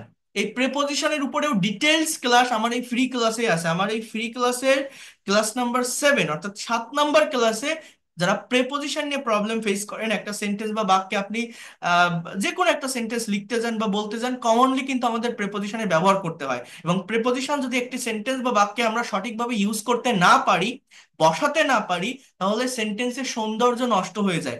একটা সেন্টেন্সে একটা ওয়ার্ডের সাথে আরেকটা ওয়ার্ডের কানেকশনটা ভালোভাবে হয় না, যদি প্রেপোজিশন সঠিকভাবে আপনি ইউজ করতে না পারেন। তো যারা বাক্যে প্রেপোজিশনের প্র্যাকটিক্যাল ব্যবহারটা জানেন না, প্রেপোজিশনের ব্যবহার নিয়ে যারা প্রবলেম ফেস করেন, তারা ওই 7 ফ্রি লাইভ ক্লাস আমি আপনাদেরকে স্মরণ করিয়ে দিচ্ছি, ওইটাতে জয়েন করবেন। আমি ওইখানে প্রেপোজিশনের ডিটেলস নিয়ে কথা বলবো। ঠিক আছে? এখন দেখেন, এই প্রেপোজিশনটা মেইনলি কি, আমরা যদি আজকের ডেফিনেশনটা একটু বুঝি, সেটা হচ্ছে পি শব্দের অর্থ পূর্বে এবং পজিশন শব্দের অর্থ অবস্থান। যে সকল শব্দ নাউন বা প্রোনাউনের পূর্বে বসে তাকেই প্রেপোজিশন বলে। অর্থাৎ প্রেপোজিশন পূর্বে অবস্থান, কার পূর্বে? একটা সেন্টেন্স বা বাক্যে যে নাউন অথবা প্রোনাউন থাকে তার পূর্বে যে ওয়ার্ডটা বসে সেটাকেই মেইনলি প্রেপোজিশন বলা হচ্ছে। এটা কি দেখেন, প্রেপোজিশন একটি সেন্টেন্স বা বাক্যের অলংকার। অলংকার যেমন একজন মানুষের সৌন্দর্য বাড়িয়ে দেয়, তেমনি প্রেপোজিশন ব্যবহারের মাধ্যমে বাক্যের সৌন্দর্য বেড়ে যায়। অর্থাৎ এটা যে মেইন কোনো পার্ট এরকম না, বাট এটা বসালে কি হয়, একটা সেন্টেন্স অনেক স্ট্যান্ডার্ড হয়। প্রেপোজিশন একটা সেন্টেন্স বা বাক্যকে গর্জিয়াস করে, ডেকোরেট করে। মানে কি, একটা ছেলেকে আপনি যদি কোট, বুট, শাই, মানে টাই, শার্ট এগুলো যদি আপনি পরান, দেখতে যেমন সুন্দর লাগে। একটা মেয়েকে আপনি যদি হাতে চুড়ি, কানের দুল, নাকের নোলক, অর্থাৎ সিনেমার নায়িকাদের সাজায় না, নতুন বউদের সাজালে দেখতে যেমন সুন্দর লাগে, একটা সেন্টেন্স বা বাক্যে যদি প্রেপোজিশনের ব্যবহার করে, তাহলে ওই সেন্টেন্স বা বাক্যের সৌন্দর্য বেড়ে যায়। এই প্রেপোজিশনটা আমাদেরকে ভালোভাবে জানতে হবে। Put the box on the table, on top preposition. I live with my family, he lives in America. So এইগুলো হচ্ছে আমার মূলত এখানে প্রেপোজিশন। এটার উপরেও ডিটেলস ক্লাস আছে, আমরা দেখবো। জাস্ট আর দুইটা একটু দেখি।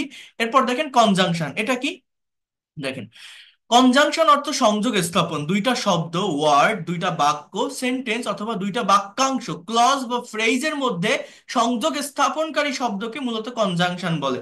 অ্যান্ড, অর, বাট, দো, although, those are conjunction.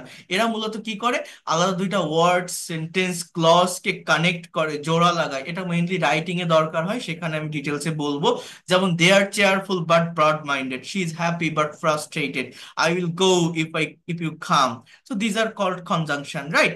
After that interjection, just এটা আমরা একটু শেষ করি, তারপরে আমার মেইন পার্টটাতে আজকে আসতে হবে। ইন্টারজেকশন জিনিসটা কি একটু দেখেন। এখানে বলছে যে আবেগ অনুভূতি ছাড়া মানুষ বাঁচতে পারে না। মানুষের আবেগ অনুভূতি প্রকাশে ইংরেজিতে বেশ কিছু শব্দ ব্যবহৃত হয়, যেমন হুররে, আলাস, ফাই, ব্রাভো, হাস। এই শব্দগুলো মূলত মানুষের তাৎক্ষণিক আবেগ অনুভূতি বা উচ্ছ্বাস প্রকাশ করে, যা ইন্টারজেকশন বা আবেগসূচক অব্যয় নামে পরিচিত। যেমন আলাস, হিজ নো মোর, অর্থাৎ হাই, সে আর নেই। কি বলছে? হাই, সে আর নেই। Fie or foo, you are so bad, অর্থাৎ সি, তুমি এত খারাপ। সি, তুমি এত খারাপ। Bravo, you are doing well, সাবাস, তুমি খুব ভালো করছো। হাস, সামন ইজ কামিং, হ্যাঁ, চুপ, কেউ একজন আসছে। তো এইগুলোকে আমরা মূলত বলে থাকি কি, এগুলোকে আমরা মূলত ইন্টারজেকশন বলছি। এবং এগুলো দেখলেই চেনা যায়, জাস্ট এরকম একটা এক্সক্লামেশন সিম্বল থাকে। এবং মেইন কথাটা কি জানেন, আমার অন্যান্য যে মানে ইন্টারজেকশন বাদে আর যে 7টা পার্ট অফ স্পিচ আছে, ওই 7টা পার্ট অফ স্পিচ কিন্তু একটার সাথে আরেকটা কানেক্টেড থাকে, বাট এই ইন্টারজেকশনটা সেপারেট থাকে। অন্যান্য পার্ট অফ স্পিচের সঙ্গে এটা ওইভাবে কানেক্টেড না। তো এই জন্য এটা অতটা জানার প্রয়োজন নেই আমাদের। ঠিক আছে, এটা দেখলেই চেনা যায় বা বোঝা যায়।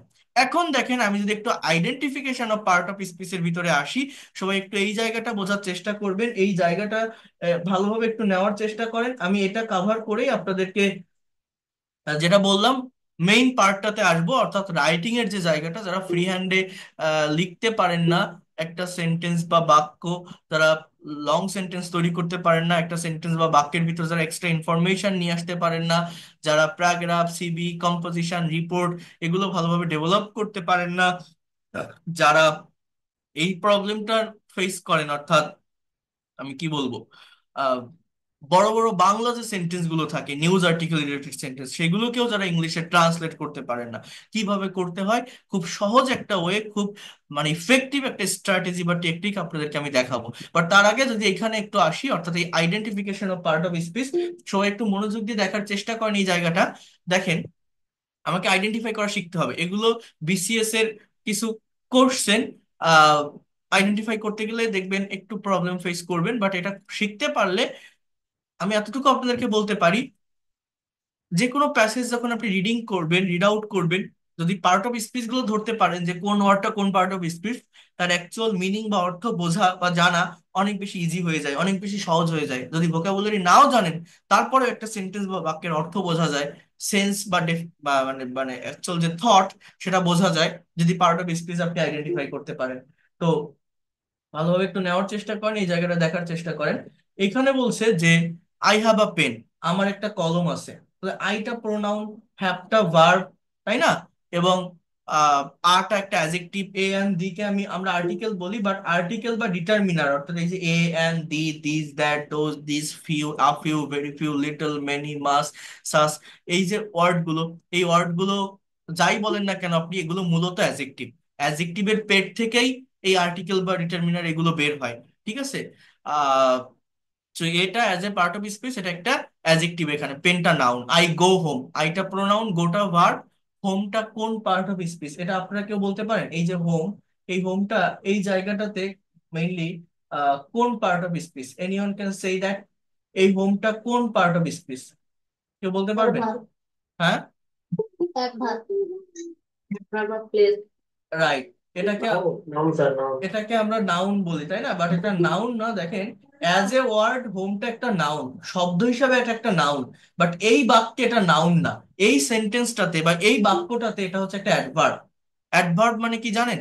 কোন সেন্টেন্সের ভার্বকে যদি কোথায়, কখন, কিভাবে দ্বারা প্রশ্ন করেন, যে উত্তরটা পাওয়া যায় তাকে অ্যাডভার্ব বলা হয়। অর্থাৎ আমি বাড়ি যাই, কোথায় যাই, ওয়ার, কোথায়, বাড়ি, প্লেস, হোম, সেই হোমটা হচ্ছে অ্যাডভার্ব, এটাকে বলা হয় অ্যাডভার্ব অফ প্লেস।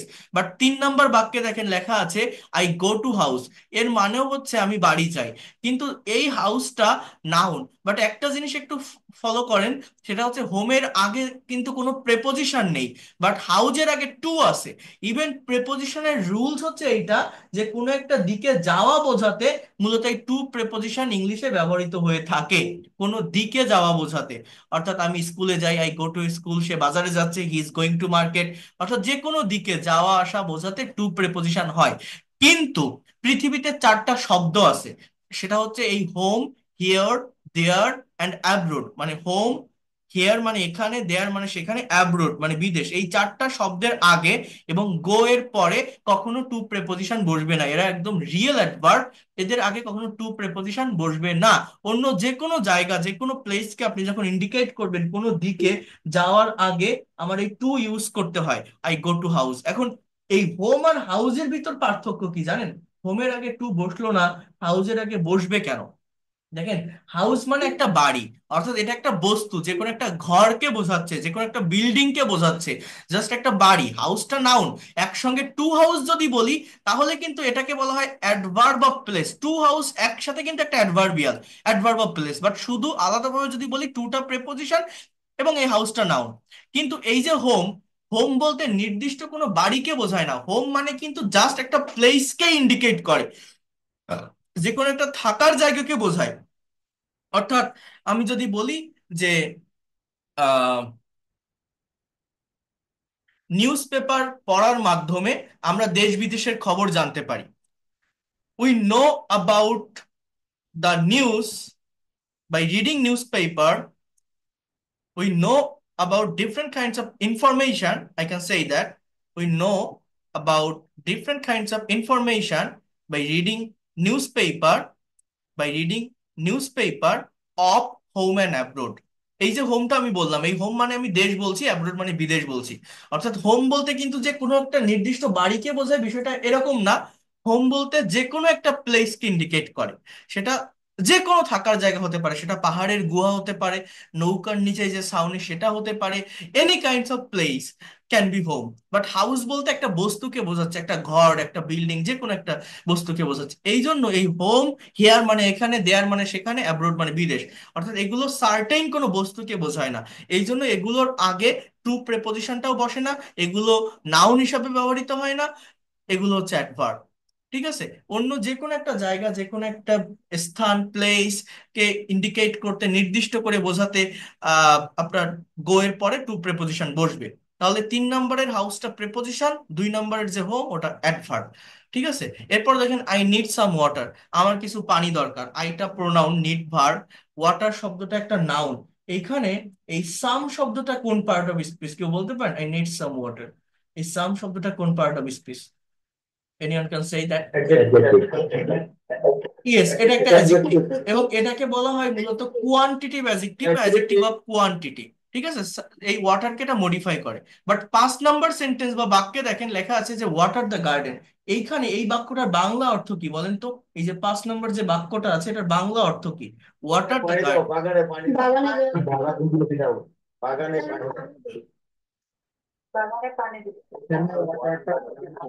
দেখেন এই সেন্টেন্সটার বাংলা অর্থ হচ্ছে বাগানে পানি দাও।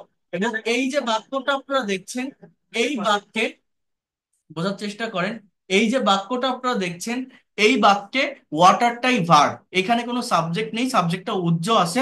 এটাকে বলা হয় ইম্পারেটিভ সেন্টেন্স।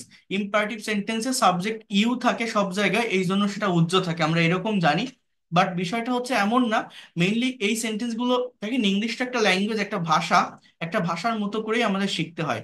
মূলত এই যে ইম্পারেটিভ সেন্টেন্স গুলো আপনারা দেখছেন, এগুলো এমন কোন সিচুয়েশনে বলা হয় যেখানে সাবজেক্ট আপনার সামনেই থাকে, অর্থাৎ সাবজেক্টকে সামনে রেখেই কথা বলা হয়। মানে কি? মনে করেন যাকে কথাটা বলছে ওয়াটার দ্য গার্ডেন, সে তার সামনেই ছিল, কোন একটা ব্যক্তির সামনে অন্য কোনো ব্যক্তি ছিল। বলি না গেট আউট, বেরিয়ে যাও, open the door, close the window, অর্থাৎ এই যে ভার্ব দিয়ে যে বাক্যগুলো শুরু করি, এখানে সাবজেক্ট আমার সামনেই থাকে, আমি কথা বললে বুঝতে পারে যে আমি তাকেই বলছি, এই জন্য সাবজেক্টটাকে মেনশন করার প্রয়োজন পড়ে না। আমি ক্লাস নিচ্ছি, আপনি আমার ক্লাসটা করছেন, আমার মনে করেন আপনার আপনি আমার ক্লাসগুলো নোট করছেন, আপনার পাশে আপনার একটা ভাই বা আপনার একটা বোন বসে আছে। কথাটা বোঝেন, আপনার পাশে একটা ভাই বা আপনার একটা বোন বসে আছে, সেও তার মতো পড়াশুনো করছে। আপনার কলমের কালিটা শেষ হয়ে গেল, আপনি তাকে বলছেন যে কলমটা আমাকে একটু দে তো, ওই কলমটা আমাকে একটু দে তো। অর্থাৎ তার নাম রহিম বা রহিমা, তো আপনার কি জোরে নাম ধরে ডাকার প্রয়োজন আছে? এ রহিমা আমাকে কলমটা দে, এ রহিম আমাকে কলমটা দে। সে তো আপনার কাছেই আছে, জাস্ট যদি বলেন কলমটা আমাকে একটু দে তো, সে বুঝতে পারছে আপনি তাকেই বলছেন। তো এই সেন্টেন্স গুলো এমন কোন সিচুয়েশনে বলা হয়, এমন কোন জায়গায় বলা হয় যেখানে সাবজেক্টটা সামনেই থাকে, এই জন্য ওই সাবজেক্টকে মেনশন করার প্রয়োজন পড়ে না। অর্থাৎ এই বাক্যটা যদি আমি এইভাবে বলতাম যে ইউ ওয়াটার দ্য গার্ডেন, তাহলে হয়তো আপনাদের বুঝতে সুবিধা হতো। বাট এখানে ইম্পারেটিভ সেন্টেন্স যেহেতু, ওই সাবজেক্ট ওইভাবে মেনশন করা হয় না, ভার্ব দিয়ে শুরু হয়। মনে রাখবেন সাবজেক্ট নাও থাকতে পারে, বাট ইংলিশে কোনো বাক্য তৈরি করতে গেলে অবশ্যই অবশ্যই ভার্ব লাগবে, ভার্ব ছাড়া ইংরেজিতে কোনো বাক্য হয় না। তাহলে এই ওয়াটারটা এখানে মূলত ভার্ব। তাহলে 4 নম্বর সেন্টেন্সে যে শব্দটা ছিল নাউন, 5 নম্বর সেন্টেন্সে সেই শব্দটা ভার্ব। এবং এই সেন্টেন্সের বাংলা অর্থ কিন্তু বাগানে পানি না, বাগানে পানি দেওয়া এরকমও না। বাংলা অর্থটা হচ্ছে বাগানে পানি দাও, বাগানে পানি দাও, অর্ডার করা বোঝাচ্ছে। ঠিক আছে। হেয়ার ইজ মাই স্কুল, এই যে মাইটা, এই মাইটাকে আমরা অনেকে প্রোনাউন বলি, তাই না? এখানে অনেকেই আছেন যারা বলবেন এই মাই একটা প্রোনাউন, বাট এটা একটা প্রোনাউন না, এটা adjective. My, our, your, their, her, his, এগুলোকে বলা হয় পজেসিভ অ্যাজেক্টিভ। অ্যাজেক্টিভ কেন জানেন? অ্যাজেক্টিভের ডেফিনেশন হচ্ছে যে ওয়ার্ডগুলো নাউন বা প্রোনাউনকে মডিফাই করে বা ইন্ডিকেট করে। এই মাই, আওয়ার, ইওর, দেয়ার এর পরে অবশ্যই অবশ্যই একটা একটা নাউন থাকে। দেখেন হেয়ার ইজ মাই স্কুল, স্কুলকে মডিফাই করছে মাই শব্দটা, স্কুলটা এখানে নাউন। তো মাইটা adjective. This is your home, তোমার বাড়ি, এই ইওর মডিফাই মানে হোমকে মডিফাই করছে ইওর শব্দটা। ইট ইজ হার কার, এটা তার গাড়ি। হার কার। তো এই ওয়ার্ডগুলোর পরে যেহেতু নাউন থাকে, এগুলো আমার কখনোই প্রোনাউন না, এগুলোকে অ্যাজেক্টিভ বলা হয়, পজিটিভ অ্যাজেক্টিভ বলা হয়, কারো অধিকারে কিছু থাকা বা মালিকানায় কোনো কিছু থাকা বোঝায়। প্রোনাউন কাকে বলে? প্রোনাউনের ডেফিনেশন বুঝতে হবে। প্রোনাউন হচ্ছে এমন একটা শব্দ যেটা নাউনের পরিবর্তে ব্যবহার হয়। Pronoun is a word that is used instead of noun. Noun কোথায় বসে? একটা সেন্টেন্স বা বাক্যের শুরুতে বা শেষে। তো সেই নাউনকে উঠাই দিয়ে মূলত প্রোনাউন বসে থাকে, প্রোনাউনটা নাউনের পরিবর্তে বসে থাকে, আর কখনো নাউনকে মডিফাই করে না, বাট অ্যাজেক্টিভ নাউনকে মডিফাই করে। সেই এই মাই কিন্তু মূলত অ্যাজেক্টিভ, এটা মনে রাখবেন।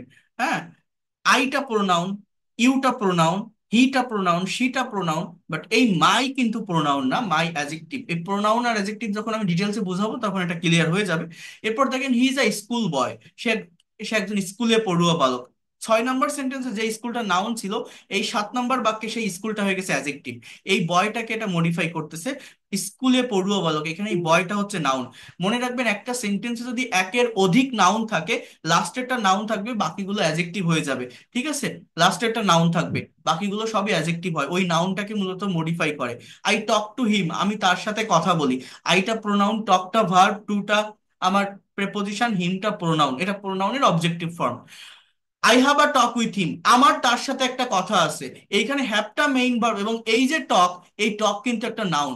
আগের বাক্যে যে টকটা ভার্ব ছিল, 9 নম্বর সেন্টেন্সে একই শব্দ একই স্পেলিং হয়ে গেছে নাউন, এবং এটা হয়ে সেন্টেন্সের অর্থের কিন্তু চেঞ্জ হয়ে গেছে। I watched a show last night, আমি গত রাতে একটা শো দেখেছিলাম। আই সাবজেক্ট, এটা প্রোনাউন, ওয়াচটা ভার্ব। এবার এ শো, একটা শো মানে টিভি শো বা যে কোনো সিনেমার শো হতে পারে। এটা মূলত কি? এটা মূলত আমাদের হচ্ছে, just try to understand here, এটা হচ্ছে আমাদের মূলত একটা নাউন। লাস্ট নাইট কথাটা কি জানেন? কখন দেখেছিলাম? গত রাতে, হোয়েন, এটা বলে অ্যাডভার্ব অফ টাইম। কিন্তু 11 নম্বর বাক্য দেখেন, show me your ID card, তোমার আইডি কার্ডটা আমাকে দেখাও। এই শো মানে দেখানো, এবং এটা ইম্পারেটিভ সেন্টেন্স, এই শোটা ভার্ব হিসাবে বসছে। একই স্পেলিং, 10 নম্বর সেন্টেন্সে যে ওয়ার্ডটা ছিল নাউন, 11 নম্বর সেন্টেন্সে সেম ওয়ার্ডটা হয়ে যাচ্ছে আমার কি? ভার্ব। মিটা হচ্ছে প্রোনাউনের objective form. Your ID card, ওই ইওর শব্দটা কিন্তু অ্যাজেক্টিভ, পজিটিভ অ্যাজেক্টিভ। আইডি কার্ডটা একসঙ্গে নাউন ফ্রেজ। আইডিটা আমি যদি আলাদাভাবে বলি, আইডিটা আবার অ্যাজেক্টিভ হয়, কার্ডটা আবার নাউন হয়। এভাবে ভাঙতে হয় পার্ট অফ স্পিচ, বা ফ্রেজ হিসাব করেও কথা বলার চেষ্টা করতে হয়। এরপর দেখেন হি লিভস ইন চিটাগাং, সে চিটাগাং এ বাস করে। ইন শব্দটা প্রেপোজিশন, চিটাগাং শব্দটা নাউন, লিভস শব্দটা ভার্ব। কিন্তু 13 নম্বর বাক্যে দেখেন, কাম ইন, ভিতরে আসো, এইটা ইম্পারেটিভ সেন্টেন্স, এখানে সাবজেক্ট নেই। এই কাম শব্দটা ভার্ব, বাট এই যে ইনটা আমরা অ্যাট, ইন, অন দেখলেই মনে করি কি যে এগুলো প্রেপোজিশন, কারণ প্রেপোজিশনের চেহারাটাই ওই রকম। বাট প্রেপোজিশনের ডেফিনেশন জানতে হবে। প্রেপোজিশন কাকে বলে? যে ওয়ার্ড কোন সেন্টেন্সে নাউন বা প্রোনাউনের পূর্বে বসে, পূর্বে অবস্থান করে, তাকেই প্রেপোজিশন বলে। বাট এই ইন কি কোনো নাউন বা প্রোনাউনের পূর্বে বসছে? পূর্বে মানে আগে। ইনের পরে দেখেন ফুল স্টপ আছে, এর পরে অন্য কোনো নাউন বা প্রোনাউন নেই। যেমন 12 নম্বরে ইনের পরে চিটাগাং আছে, এই ইনটা প্রেপোজিশন। বাট এই 13 নম্বরে এই ইনটা কিন্তু একটা অ্যাডভার্ব। কোথায়? ভিতরে, জায়গা, প্লেস কে বোঝাচ্ছে, এটাকে বলে অ্যাডভার্ব অফ প্লেস। এটা কিন্তু কোনো প্রেপোজিশন না। প্রেপোজিশন হতো যদি এর পরে আরেকটা নাউন থাকতো। ঠিক আছে, তাহলে 12 নম্বরে যে ইনটা প্রেপোজিশন, 13 নম্বরে সেম ওয়ার্ড আমার অ্যাডভার্ব। তো এই জন্য বলছি পার্ট অফ স্পিচকে আইডেন্টিফাই করে শিখতে হবে, এগুলো বিভিন্ন কম্পিটিটিভ এক্সামে আসে, bank job, BCS, admission test. I dislike crying, আমি কান্না অপছন্দ করি। এই ক্রাইং শব্দটা কি? দেখেন এটা দেখা যাচ্ছে ভার্ব, চেহারাটা ভার্বের মতো হলো, এই সেন্টেন্সে কিন্তু সাবজেক্টের পরে যে ওয়ার্ডটা ওইটা মেইনলি ভার্ব। ডিসলাইক মানে অপছন্দ করা, ওইটাই মেইন ভার্ব। ওই ক্রাইংটা হচ্ছে ভার্বের সঙ্গে আইএনজি যুক্ত একটা শব্দ, জেরান্ডের কাজ করে, স্থির অবস্থা প্রকাশ করে। As a part of speech ওটা একটা নাউন, ওটা কিন্তু কোনো ভার্ব না, নন ফাইনাইট ভার্ব, ওটা একটা নাউন, অসমাপিকা ক্রিয়া। 15 নম্বর সেন্টেন্সে একই ওয়ার্ড আছে দেখেন, I saw a crying baby, এর বাংলা অর্থ হচ্ছে আমি একটা কান্নারত শিশুকে দেখেছিলাম। এখানে সি এর পাস্ট ফর্ম স, পাস্ট ইনডিফিনিট টেন্সের সেন্টেন্স। ক্রাইং শব্দটা একটা প্রেজেন্ট পার্টিসিপল ভার্বের, অর্থাৎ বেবিকে মডিফাই করতেছে, অন্য আরেকটা নাউনকে মডিফাই করতেছে। ওই ক্রাইং শব্দটাকে as a part of speech বলা হয় অ্যাজেক্টিভ। তাহলে একই শব্দ 14 নম্বর সেন্টেন্সে নাউন, 15 নম্বর সেন্টেন্সে অ্যাজেক্টিভ, বাট দেখা যাচ্ছে ভার্বের মতো, বাট দুটো সেন্টেন্সে ওটা কিন্তু কোনো ভার্ব না, কোনো অ্যাকশন দিচ্ছে না, কোনো কাজ করা বোঝাচ্ছে না। ভার্ব অলওয়েজ সাবজেক্টের পরে যে ওয়ার্ডটা, সেই ওয়ার্ডটাই আমার হয়ে থাকে একটা বাক্য বা সেন্টেন্সে। তাহলে আমি যেটা বললাম, এইখানে যে সেন্টেন্স গুলো দেখালাম, আমার মেইন উদ্দেশ্য বা মেইন পারপাস হচ্ছে আমাদেরকে কি করতে হবে, এই পার্ট অফ স্পিচ আইডেন্টিফাই করার চেষ্টা করতে হবে। এই পার্ট অফ স্পিচ গুলো অনেক বেশি গুরুত্বপূর্ণ, অনেক বেশি ইম্পর্টেন্ট। যদি আপনারা এগুলোকে পারফেক্টলি আইডেন্টিফাই করতে পারেন, পার্ট অফ স্পিচের সঠিক ব্যবহার আপনারা যদি আহ করতে পারেন একটা বাক্যে বা একটা সেন্টেন্সে, আশা করি অনেক বড় বড় ইংলিশ সেন্টেন্স, অনেক বড় বড় ইংরেজি বাক্য আপনারা লিখতে সক্ষম হবেন, আপনারা তৈরি করতে পারবেন। কারণ আহ, এই পার্ট অফ স্পিচের মাধ্যমেই বোঝা যায় যে একটা সেন্টেন্স যখন আমি তৈরি করব, তখন কোন ওয়ার্ডের সাথে কোন ওয়ার্ড কানেক্টেড হবে, সেন্টেন্সটা মেইনলি কিভাবে অর্গানাইজড হচ্ছে। ঠিক আছে, তো এটা একটু করার চেষ্টা করবেন। এটা গ্রামেটিক্যাল পারপাস বা সেন্স থেকে দেখালাম আপনাদেরকে। এখন আমি আপনাদেরকে ওই রাইটিং এর জায়গাটাতে আসবো, ওই জায়গাগুলো দেখাবো যে কিভাবে আমরা ছোট ছোট ইংরেজি বাক্য থেকে অনেক বড় বাক্য তৈরি করতে পারি। সেখানেও কিন্তু এই পার্ট অফ স্পিচের ফাংশন গুলোরই প্রয়োজন হবে, অর্থাৎ একটা শর্ট ইংলিশ সেন্টেন্সকে আমরা কিভাবে লং ইংলিশ সেন্টেন্সে পরিণত করতে পারি, এই বিষয়টা আমি আপনাদেরকে একটু দেখাবো। কি বললাম বলেন তো? শর্ট ইংলিশ সেন্টেন্সকে আমরা কিভাবে লং ইংলিশ সেন্টেন্সে পরিণত করতে পারি।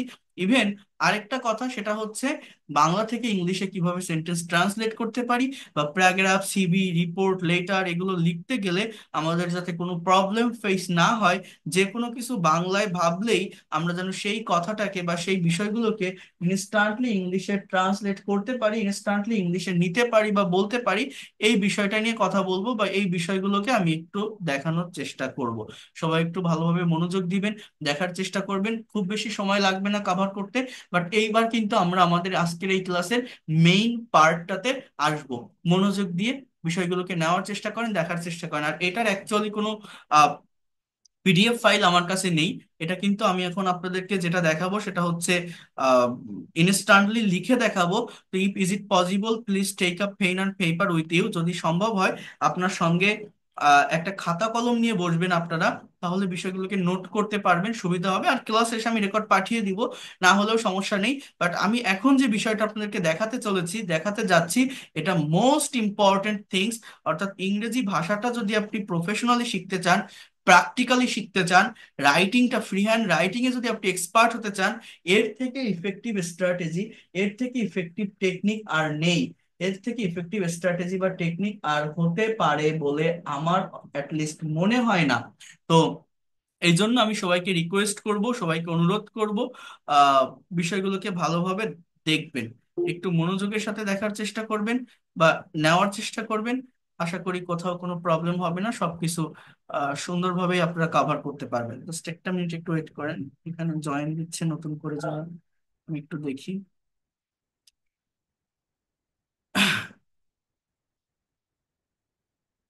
ওকে, তো যেটা নিয়ে আমি কথা বলছি বা যেটা নিয়ে আপনাদের সামনে আমি কথা বলতে চাচ্ছি, সেটা হচ্ছে এই ফাংশনটা আমাদেরকে বুঝতে হবে।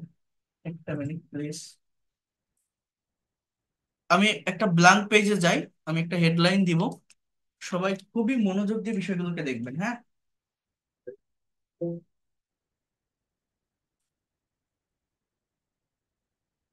যারা বাংলা থেকে ইংলিশ সেন্টেন্স ট্রান্সলেট করতে পারেন না, ট্রান্সলেশনে যারা প্রবলেম ফেস করেন, তাদের এই প্রবলেম গুলো ওভারকাম হবে দ্রুত। আর আরেকটা কথা আমি বলে রাখি, যারা পেইড কোর্সে আসবেন, 10 তারিখ থেকে পেইড কোর্সের নতুন ব্যাচ শুরু হবে।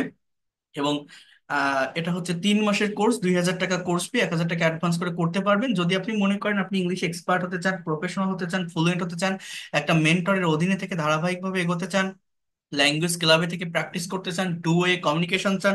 কারণ এখানে আমি যে ফ্রি ক্লাসগুলো নিচ্ছি, এখানে আপনাদের মিউট রেখে আমি পড়াচ্ছি, বাট ইংলিশ এটা একটা ল্যাঙ্গুয়েজ, একটা ভাষা। একটা ভাষা শিখতে গেলে অবশ্যই অবশ্যই টু ওয়ে কমিউনিকেশনের প্রয়োজন হয়।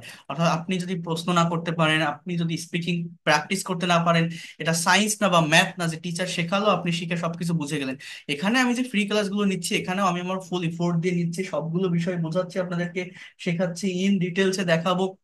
বাট অ্যাকচুয়াল ডেভেলপমেন্ট, অ্যাকচুয়াল ইমপ্রুভমেন্টটা করতে গেলে অবশ্যই অবশ্যই আপনার ব্রেনে এই ল্যাঙ্গুয়েজটাকে সেট আপ করতে হবে, আপনাকে কথা বলতে হবে। আদারওয়াইজ 1000টা ক্লাস করেও আপনি যত ভালো টিচারের কাছে যান না কেন, যত ভালো ক্লাস করেন না কেন, নিজে যদি প্র্যাকটিস না করেন, কারেক্ট ওয়েতে যদি প্র্যাকটিস করতে না পারেন, প্রফেশনালি যদি প্র্যাকটিস করতে না পারেন, এবং সেখানে আপনার যে ভুলগুলো হচ্ছে সেগুলো সংশোধন যদি করতে না পারেন, আপনি কখনো ডেভেলপমেন্ট পাবেন না। নিজেকে প্রশ্ন করে দেখেন, আপনার দিন মাস বছর যেতে থাকবে, আপনি ইংরেজি শিখে যাবেন, এই শেখাটাকে শেষ নামাতে পারবেন না। তো সেটা নিয়ে আমি পরে কথা বলবো, আমরা আগে এই জায়গাটা একটু দেখি, এই বিষয়গুলোকে একটু কাভার করি। মনোযোগ দিয়ে এটা বোঝার চেষ্টা করবেন সবাই, সবাইকে আমি রিকোয়েস্ট করছি। সেটা হচ্ছে দেখেন, প্রথমত আমি একটা হেডলাইন দিব যে how can we make long English sentences from short sentences. অর্থাৎ কিভাবে আমরা ছোট ছোট ইংরেজি বাক্য থেকে অনেক বড় ইংলিশ বাক্য তৈরি করতে পারি বা লিখতে পারি। যারা ইংলিশে ছোট ছোট বাক্য বলে থেমে যায়, একটা বাক্যকে মডিফাই করতে পারি না, বড় করতে পারি না, একটা সেন্টেন্স বা বাক্যের ভিতরে এক্সট্রা ইনফরমেশন নিয়ে আসতে পারি না, তাদেরকে আমি বলছি এটা খুব ভালোভাবে একটু দেখার চেষ্টা করেন, নেওয়ার চেষ্টা করেন। আশা করি রাইটিং এর জায়গাটা নিয়ে আপনার কোনো ধরনের প্রবলেম ফেস করতে হবে না। আচ্ছা, তার আগে আমি আরেকটা কথা বলি। আমি প্রতিটা ক্লাসে একটা স্ট্রাকচারে কথা বলি, এটা আমি গত ক্লাসে যারা ছিলেন আমি দেখিয়েছিলাম যে for making any kinds of English sentences we need a particular structure. ইংলিশে যে কোনো একটা বাক্য তৈরি করতে গেলে বা লিখতে গেলে মোস্ট অফ দ্য টাইম আপনাকে একটা কমন স্ট্রাকচার ইউজ করতে হবে। সেই স্ট্রাকচারটা হচ্ছে, first of all you need a subject for making any kinds of English sentences. You need a subject and in the place of subject you have to put noun or pronoun. অর্থাৎ সাবজেক্টের এই জায়গাটাতে আপনাকে noun অথবা pronoun বসাতে হবে। সাবজেক্টের পরে প্রত্যেকটা ইংরেজি বাক্যে ভার্ব বসে, ভার্বের পরে হচ্ছে এক্সটেনশন। এই এক্সটেনশনের জায়গাটাতে আমার অবজেক্ট অথবা কমপ্লিমেন্ট, এই জিনিসগুলো কি সেটা আমি গতকাল বলেছিলাম, অথবা অ্যাডভার্বিয়ালস এটা বসে থাকে। তো এটা হচ্ছে যে কোনো সেন্টেন্সের অ্যাকচুয়াল স্ট্রাকচার। একটা ইংলিশ বাক্য বা সেন্টেন্স তৈরি করতে গেলে মেইনলি এই স্ট্রাকচারটা মেনটেন করতে হয়। এখন আমি যেটা বলছি সেটা হচ্ছে কিভাবে আমরা শর্ট সেন্টেন্স থেকে লং সেন্টেন্স তৈরি করব। আমরা যখন একটা প্যারাগ্রাফ লিখতে যাব, যখন একটা সিভি, কম্পোজিশন, রিপোর্ট, ব্লগ আমরা যখন ফ্রি হ্যান্ডে তৈরি করতে যাব, আমরা পারি না, একটা বাক্যের ভিতরে ইনফরমেশন নিয়ে আসতে পারি না। যখন স্পিকিং করতে যাই ছোট ছোট কথা বলে থেমে যায়, একটা সেন্টেন্স বা বাক্যকে বড় করতে পারি না। সেটা কিভাবে করতে হয়? For doing that kinds of things we have to follow some technique, we have to follow some step. আমি এখানে 5টা স্টেপ নিয়ে কথা বলবো। সেগুলো হচ্ছে, মনোযোগ দিয়ে একটু দেখবেন। Step number one, for making long English sentences firstly we need a subject, we need a subject. প্রথমত আমাদের হচ্ছে একটা সাবজেক্টের দরকার, একটা সাবজেক্টের প্রয়োজন। এই সাবজেক্ট জিনিসটা কি? সাবজেক্টটা হচ্ছে, দেখেন একটা কথা যখন বলা হবে ইংলিশে, বা একটা কাজ যখন করা হবে, কেউ তো একজন করবে, কেউ তো একজন বলবে। অর্থাৎ একটা সেন্টেন্স বা বাক্যের সাবজেক্ট কি হতে পারে? সাবজেক্ট হতে পারে আই, অথবা উই, অথবা ইউ, অথবা হি, অথবা শি, অথবা দে, অথবা রহিম, অথবা করিম। এই ওয়ার্ডগুলোই কিন্তু আমার মূলত একটা সেন্টেন্স বা একটা বাক্যের সাবজেক্ট হয়ে থাকে। আমার কথাগুলো একটু মনোযোগ দিয়ে দেখার চেষ্টা করবেন বা বোঝার চেষ্টা করবেন। সাবজেক্ট কিন্তু এরকম নির্দিষ্ট একটা সার্কেলের ভিতর থাকে। এই সাবজেক্টের পরে প্রতিটা বাক্য তৈরি করতে গেলে দেখেন স্টেপ নাম্বার টু, আমাদের প্রয়োজন হয় মূলত ভার্বের। ইংলিশ সেন্টেন্সে ভার্ব সাবজেক্টের পরে বসে, বাংলায় কিন্তু ভার্ব লাস্টে বসে। So we need a verb, we need a verb. Verb জিনিসটা কি? আমি আপনাদেরকে অলরেডি বলছি যে verb is a word that denotes being, having or doing something. দেখেন প্র্যাকটিক্যালি বোঝার চেষ্টা করেন এই ভাষাটাকে, আপনারা পারবেন। এখানে এই ভাষাটা কঠিন কিছু না, খুব সহজেই ডেভেলপ করা যায়। তো ভার্বের দরকার আমাদের। তো ভার্ব জিনিসটা কি এটা আমাকে বুঝতে হবে। Verb is a word that denotes being, having or doing something. I mean verb is the heartbeat of sentences. Without verb you will not be able to make any kinds of English sentence. So এই it মানে যেমন খাওয়া, play মানে যেমন খেলা, do মানে যেমন করা, রাইট মানে লেখা, ড্র মানে আঁকা, ড্রাইভ মানে চালানো, এগুলো সবই ভার্ব। হ্যাঁ, এগুলো সব কি? এগুলো সব কিন্তু আমার ভার্ব। এই যে বাই মানে কেনা, ইনভাইট মানে নিমন্ত্রণ করা, টেক মানে নেওয়া, গিফট মানে দেওয়া। এই যে সেন্টেন্স, এই যে বাক্যগুলো আমি লিখছি, এই প্রত্যেকটা বাক্যকে আমরা বলছি কি? ভার্ব। এগুলো অ্যাকশন দেয়, কাজ করা বোঝায়, সাবজেক্টের পরে বসে ভার্ব। এই ভার্বের পরে স্টেপ নাম্বার থ্রি, দেখেন একটা কমপ্লিট ইংলিশ সেন্টেন্স তৈরি করতে গেলে আমাদের প্রয়োজন হয় অবজেক্টের। সেই অবজেক্টটা আমরা কিভাবে পাই জানেন? ফর গেটিং অবজেক্ট, দেখেন আপনাকে মূলত আস্ক দ্য কোশ্চেন, আপনাকে যেটা করতে হবে সেটা হচ্ছে ভার্বকে প্রশ্ন করতে হবে। To the verb, ask the question to the verb with what and whom. অর্থাৎ ভার্বকে হোয়াট এবং হুম দিয়ে কোশ্চেন করতে হবে অবজেক্টটা পাওয়ার জন্য। For getting, for GETTING, for getting object. তাহলে অবজেক্টটা পাওয়ার জন্য আমার মেইনলি কি করতে হবে? ভার্বকে কোশ্চেন করতে হবে, ভার্বকে প্রশ্ন করতে হবে। কি দিয়ে? হোয়াট এবং হুম দিয়ে, কি বা কাকে দিয়ে।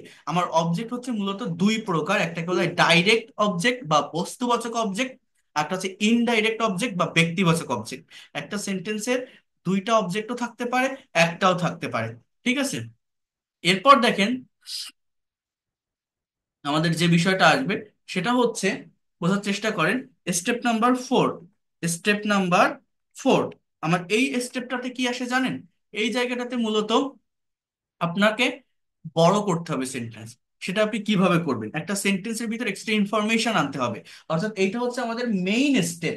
এই জায়গাটাতে আমাদের যে কাজটা করতে হয় বা যেটা করতে হবে সেটা হচ্ছে এগেইন আস্ক দ্য কোশ্চেন, আর you can see, again ask the question to the verb with how মানে কিভাবে, ওয়ার মানে কোথায়, ওয়েন মানে কখন, অ্যান্ড হোয়াই মানে কেন। অর্থাৎ ভার্বকে এই অ্যাডভার্বিয়াল ওয়ার্ড গুলো দ্বারা কোশ্চেন করতে হবে। হাউ দ্বারা প্রশ্ন করলে অ্যাডভার্ব অফ ম্যানার পাওয়া যায়, ওয়ার দ্বারা প্রশ্ন করলে অ্যাডভার্ব অফ প্লেস পাওয়া যায়, ওয়েন দ্বারা প্রশ্ন করলে অ্যাডভার্ব অফ টাইম পাওয়া যায়, ওয়াই দ্বারা প্রশ্ন করলে অ্যাডভার্ব অফ রিজন পাওয়া যায়। And step number 5, it's nothing, কিছুই না, just you can say that provide the answer, provide the answer, অর্থাৎ আপনাকে উত্তরটা দিতে হবে। সো এই পাঁচটা স্টেপ যদি আপনি ফলো করতে পারেন, এখানে যেটা লিখলাম, আপনি ইমাজিন করতে পারবেন না, আপনি কল্পনা করতে পারবেন না, যে কোনো ছোট বাক্যকে, যে কোনো শর্ট ইংলিশ সেন্টেন্সকে লং সেন্টেন্সে পরিণত করতে পারবেন, just by following that kinds of, I mean, these 5 steps. You have to follow these 5 steps for making long English sentences from short sentence. Even সেটা পসিবল কিনা একটু দেখেন। আমি আপনাকে একটু দেখানোর চেষ্টা করি, একটু এই বিষয়গুলোকে বোঝানোর চেষ্টা করি, খুবই মনোযোগ দিয়ে বোঝার চেষ্টা করেন। দেখেন, মনে করেন আমি একটা সাবজেক্ট নিলাম আই, বোঝার চেষ্টা করেন, আমি একটা সাবজেক্ট নিলাম, সাবজেক্টটা কি আই। এবার আমি একটা ভার্ব দিব, ফর এক্সাম্পল আই, এখানে যে ভার্ব গুলো আছে এই ভার্ব গুলো থেকে যে কোনো একটা ভার্ব, আহ এই যে বাই মানে কি, কেনা। আমি যদি বলি আই বাই, কথাটা বোঝেন, এই দুটো ওয়ার্ডের মানে কি, আমি কিনি। আমি আপনাদের গতকালকে বলছিলাম যে আমি এখন যেটা দেখাচ্ছি এটা কিন্তু রিটেন পার্ট, বাট স্পোকেন ইংলিশটা কি, আমি ইংলিশে কথা বলতে পারি না কেন? এটা আমি বলছিলাম যে ইংলিশে কথা বলার জন্য আমাদের বিভিন্ন টাইমে একটা কথাকে পরিবর্তন করতে হয়, বিভিন্ন টাইমে একটা কথাকে নেওয়ার প্রয়োজন হয়। তো আমরা সেই অনুযায়ী ভার্বের ফর্মটাকে পুট করতে পারি না। যেমন এই বাইয়ের জায়গায় আমি যদি বলি আই বট, বাইয়ের পাস্ট ফর্ম হচ্ছে বট, তাহলে এইটার মানে কি, এই দুইটা ওয়ার্ডের মানে কি একটু বোঝেন। এই দুইটা ওয়ার্ডের মানে হচ্ছে আমি কিনেছিলাম, বাংলায় ভার্ব লাস্টে বসে বাট ইংলিশে ভার্ব সাবজেক্টের পরে থাকে। আই বট মানে কি, আমি কিনেছিলাম। এইবার সাবজেক্ট আর ভার্ব শেষ, আপনি অবজেক্ট আনবেন, এই বটকে প্রশ্ন করেন কাকে কিনেছিলেন, কি কিনেছিলেন, যে কোনো যেটা যেভাবে অ্যাপ্রোপ্রিয়েট হবে। দেখেন, সাবজেক্ট আর ভার্ব পাশাপাশি বসাতে পারলে অবজেক্ট অটোমেটিক্যালি চলে আসে একটা সেন্টেন্সে। যারা ইংলিশে একদমই দুর্বল, যারা কথা বলতে পারেন না, যারা এই ল্যাঙ্গুয়েজটা ভালোভাবে শিখতে পারছেন না, বিভিন্ন জায়গা থেকে চেষ্টা করে যাচ্ছেন, আমি অনুরোধ করছি, আমি তো ফ্রিতে শেখাচ্ছি, এখানে তো কোনো টাকা পয়সা নিচ্ছি না, জাস্ট এই জায়গাটুকু একটু ভালোভাবে বোঝেন, আপনার দেখবেন কত বড় একটা জায়গা সম্পর্কে আপনি ধারণা পান, কনসেপ্ট পান। অর্থাৎ রাইটিং এর জন্য এর থেকে ভালো স্ট্র্যাটেজি, ভালো টেকনিক আর হতে পারে না। আমি কিনেছিলাম কি, আমি একটা বই কিনেছিলাম, আমি একটা কলম কিনেছিলাম, একটা বাড়ি কিনেছিলাম, একটা গাড়ি কিনেছিলাম, হোয়াট কাইন্ডস অফ থিংস আপনি এখানে কিন্তু মেনশন করতে পারেন। সো আমি যদি বলি I bought a land, land মানে কি, জমি, আমি একটা জমি কিনেছিলাম, এই হচ্ছে সাবজেক্ট বা অবজেক্ট, আমার কিন্তু একটা কমপ্লিট সেন্টেন্স হয়ে গেল। আমরা যখন ইংলিশে কথা বলি বা কোনো কিছু লিখি, আমরা একটা বাক্য বা সেন্টেন্স এতটুকু বলেই থেমে যাই, একটা সেন্টেন্সকে বড় করতে পারি না, লং করতে পারি না। যেমন আমি যদি বলি উই, একটা সাবজেক্ট প্লে মানে খেলা, ভার্ব কি খেলি, উই প্লে ফুটবল, আমরা ফুটবল খেলি, that is the complete sentence. We play football, we don't play football, do we play football, don't we play football, he drives A car, he doesn't drive A car, does he drive A car, doesn't he drive A car, he writes a letter, he doesn't write a letter, does he write a letter, doesn't he write a letter. আমরা যখন spoken English শিখি বা ইংলিশের sentence practice করি, কথা বলা practice করি, এইভাবে ছোট ছোট সেন্টেন্স আমরা প্র্যাকটিস করার চেষ্টা করি, ছোট ছোট বাক্য আমরা প্র্যাকটিস করি বা বলে থাকি। বাট আমরা কি একটা সেন্টেন্স বা বাক্যের ভিতরে, বাক্যকে এতটুকুর ভিতরে সীমাবদ্ধ রাখবো? যেমন এই যে হি ড্রাইভস আ কার, আমরা কি এতটুকুর ভিতরেই সীমাবদ্ধ রাখবো? একটা সেন্টেন্স বা একটা বাক্যকে কি আমরা লং করতে পারবো না, বড় করতে পারবো না? একটা সেন্টেন্সের ভিতরে কি আমরা এক্সট্রা ইনফরমেশন নিয়ে আসতে পারবো না? অবশ্যই পারবো। কিভাবে? আমরা অ্যাডভার্বের ব্যবহার করব, অর্থাৎ এই অবজেক্টটা বসানোর পর সেন্টেন্সের ভার্বকে এই ওয়ার্ডগুলো দ্বারা কোশ্চেন করতে হবে, তাহলে একটা সেন্টেন্স বা বাক্যের ভিতরে এক্সট্রা ইনফরমেশন আসবে। যেমন আই বট আ ল্যান্ড, আমি একটা জমি কিনেছিলাম। এবার আপনি জমিটা কিভাবে কিনেছিলেন, how did you buy this land. আমি যদি বলি আমি ব্যাংক থেকে লোন নিয়ে একটা জমি কিনেছিলাম, I bought a land taking loan. এই টেকিং এর পরিবর্তে আপনি এই জায়গাটাতে বলতে পারেন যে to take loan, to plus V one এর ব্যবহার করতে পারেন। I bought a land to take loan, to take loan from bank, from bank. I bought a land, আমি একটা জমি কিনেছিলাম টু টেক লোন, লোন নিয়ে ফ্রম ব্যাংক, ব্যাংক থেকে। তাহলে এইটা হচ্ছে আমার মূলত কি, এটা হচ্ছে মূলত অ্যাডভার্ব অফ ম্যানার। জমিটা কিভাবে কিনেছিলেন আপনি, how did you buy this land. এবার আপনি কোথায় জমি কিনেছিলেন, where did you buy a land. So I bought a land to take loan from bank in Dhaka. আমি ঢাকাতে একটা জমি কিনেছিলাম, কবে কিনেছিলেন, হোয়েন। আমি যদি বলি যে আমি 2 বছর আগে কিনেছিলাম, just 2 years, 2 years ago, 2 years ago. আপনি যে জমিটা কিনেছিলেন আপনি কেন কিনেছিলেন, আমি বলতে পারি একটা বাড়ি তৈরির জন্য কিনেছিলাম, you can say that to build. অথবা আপনি এরকমও বলতে পারেন for, BUILDING, for building a house. এই যে জায়গাটা, এই জায়গাটা, বা ফর বিল্ডিং অ্যাপার্টমেন্ট, অথবা ফর, ফরের সঙ্গে এই বিল্ডিং কিন্তু এখানে ভার্বের ফর্ম আমি বসিয়েছি। এভাবে না লিখে আপনি এরকম বলতে পারেন যে to build, BUILD, to build a house, একটা বাড়ি তৈরির জন্য। তাহলে এই যে সেন্টেন্স বা এই যে বাক্যটা আমি লিখলাম, এই বাক্যটা মূলত কতটুকু ছিল বলেন তো। এই বাক্যটা কিন্তু এই ল্যান্ড পর্যন্ত ছিল, এইখানেই কিন্তু ফুল স্টপ ছিল, বাট এই জায়গা থেকে আমি এই বাক্যটাকে হাউস পর্যন্ত নিয়ে আসলাম। একটা সিম্পল সেন্টেন্সকে এর থেকে আর বড় করা যায় না। একটা সেন্টেন্সের ভিতর দেখেন কতগুলো ইনফরমেশন আনলাম। এই যে to take loan from bank, এটাকে বলা হয় অ্যাডভার্বিয়াল ফ্রেজ, অর্থাৎ এটা হচ্ছে adverb of play, adverb of manner. In Dhaka, এটা হচ্ছে adverb of place. 2 years ago, এটা হচ্ছে adverb of time. 2 years ago, এটাকে কি বলছি, অ্যাডভার্ব অফ টাইম। এরপর কি, টু বিল্ড আ হাউস, এটা হচ্ছে অ্যাডভার্ব অফ রিজন, যে জমিটা যে কিনেছিলেন কেন কিনেছিলেন, হয় অ্যাডভার্ব অফ রিজন, অর্থাৎ কারণ। এই অ্যাডভার্ব গুলো নির্দিষ্ট একটা অর্ডার মেনটেন করে। যখন অনেকগুলো অ্যাডভার্ব একসঙ্গে বসাবেন তখন এই যেভাবে আমি লিখছি এই অর্ডারটা মেনটেন করবেন, অর্থাৎ এম, অর্থাৎ আগে ম্যানার বলবে, তারপরে প্লেস বলবে, তারপরে টাইম, ইভেন তারপরে আপনারা এই রিজন বসাতে পারেন। এই অর্ডারটা যদি আপনারা মেনটেন করেন, এই অর্ডারটা যদি মেনটেন করে সেন্টেন্সগুলো আপনারা লেখেন বা তৈরি করেন, তাহলে আপনাদের কি হবে, তাহলে আপনাদের যে বিষয়টা হবে সেটা হচ্ছে গ্রামার, গ্রামাটিক্যালি বিষয়গুলো কারেক্ট থাকবে। এই অর্ডারটা মেনটেন করে যদি লিখতে পারেন, তাহলে manner, place, time and reason, এই চারটা বিষয় আমাকে মাথায় রেখে সেন্টেন্স গুলো তৈরি করতে হবে। এবার দেখেন এই যে সেন্টেন্স, এটা আমি আমি গতকালও দেখেছিলাম, আপনাদের মনে থাকার কথা। যেমন উই প্লে ফুটবল, আমরা ফুটবল খেলি। এবার আমরা কিভাবে ফুটবল খেলি, কোথায় খেলি, আমি যদি বলি we play football very quickly, আমরা খুবই দ্রুততার সাথে, ক্ষিপ্রতার সাথে ফুটবল খেলি, ক্লিয়ান এমবাপ্পের মতো আমরা দৌড়াই। So that is called adverb of manner, অর্থাৎ খেলার মাঠে আপনার বিহেভিয়ারটা কেমন, আপনার আচরণটা কেমন, কুইকলি। ঠিক আছে। সো সেন্টেন্স কিন্তু বড় হচ্ছে, মডিফাই হচ্ছে কিভাবে, অ্যাডভার্বের ব্যবহার করে। কাকে বাড়াচ্ছি আমি, ভার্বকে প্রশ্ন করছি, কাকে, প্লে কে। আপনি যে ফুটবল খেলেন কোথায় খেলেন, we play football in the field, আমরা মাঠে ফুটবল খেলি, FIELD, আমরা মাঠে ফুটবল খেলি। আপনি কখন ফুটবল খেলেন, আমি যদি বলি আমরা বিকাল 4টায় ফুটবল খেলি।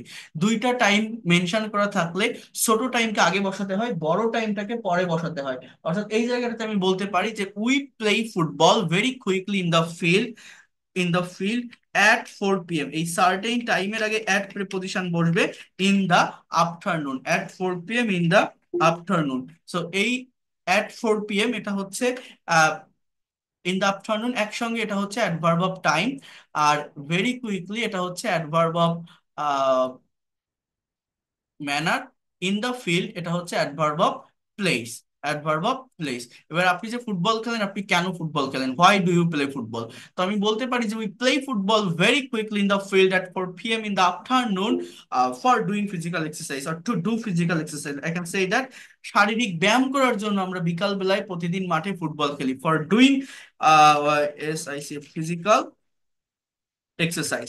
সো এইভাবে কিন্তু আমরা যে কোনো শর্ট সেন্টেন্সকে লং ইংলিশ সেন্টেন্সে পরিণত করতে পারি, যে কোনো ছোট বাক্যকে অনেক বড় করতে পারি, যে কোনো বাক্যের ভিতরে আমরা এক্সট্রা ইনফরমেশন নিয়ে আসতে পারি। কিভাবে, আমি আবারও বলছি কিভাবে সম্ভব, how is it possible, by using adverbial phrase. অ্যাডভার্বের ব্যবহারটা আমাদের ইন ডিটেলসে ভালোভাবে শিখতে হবে।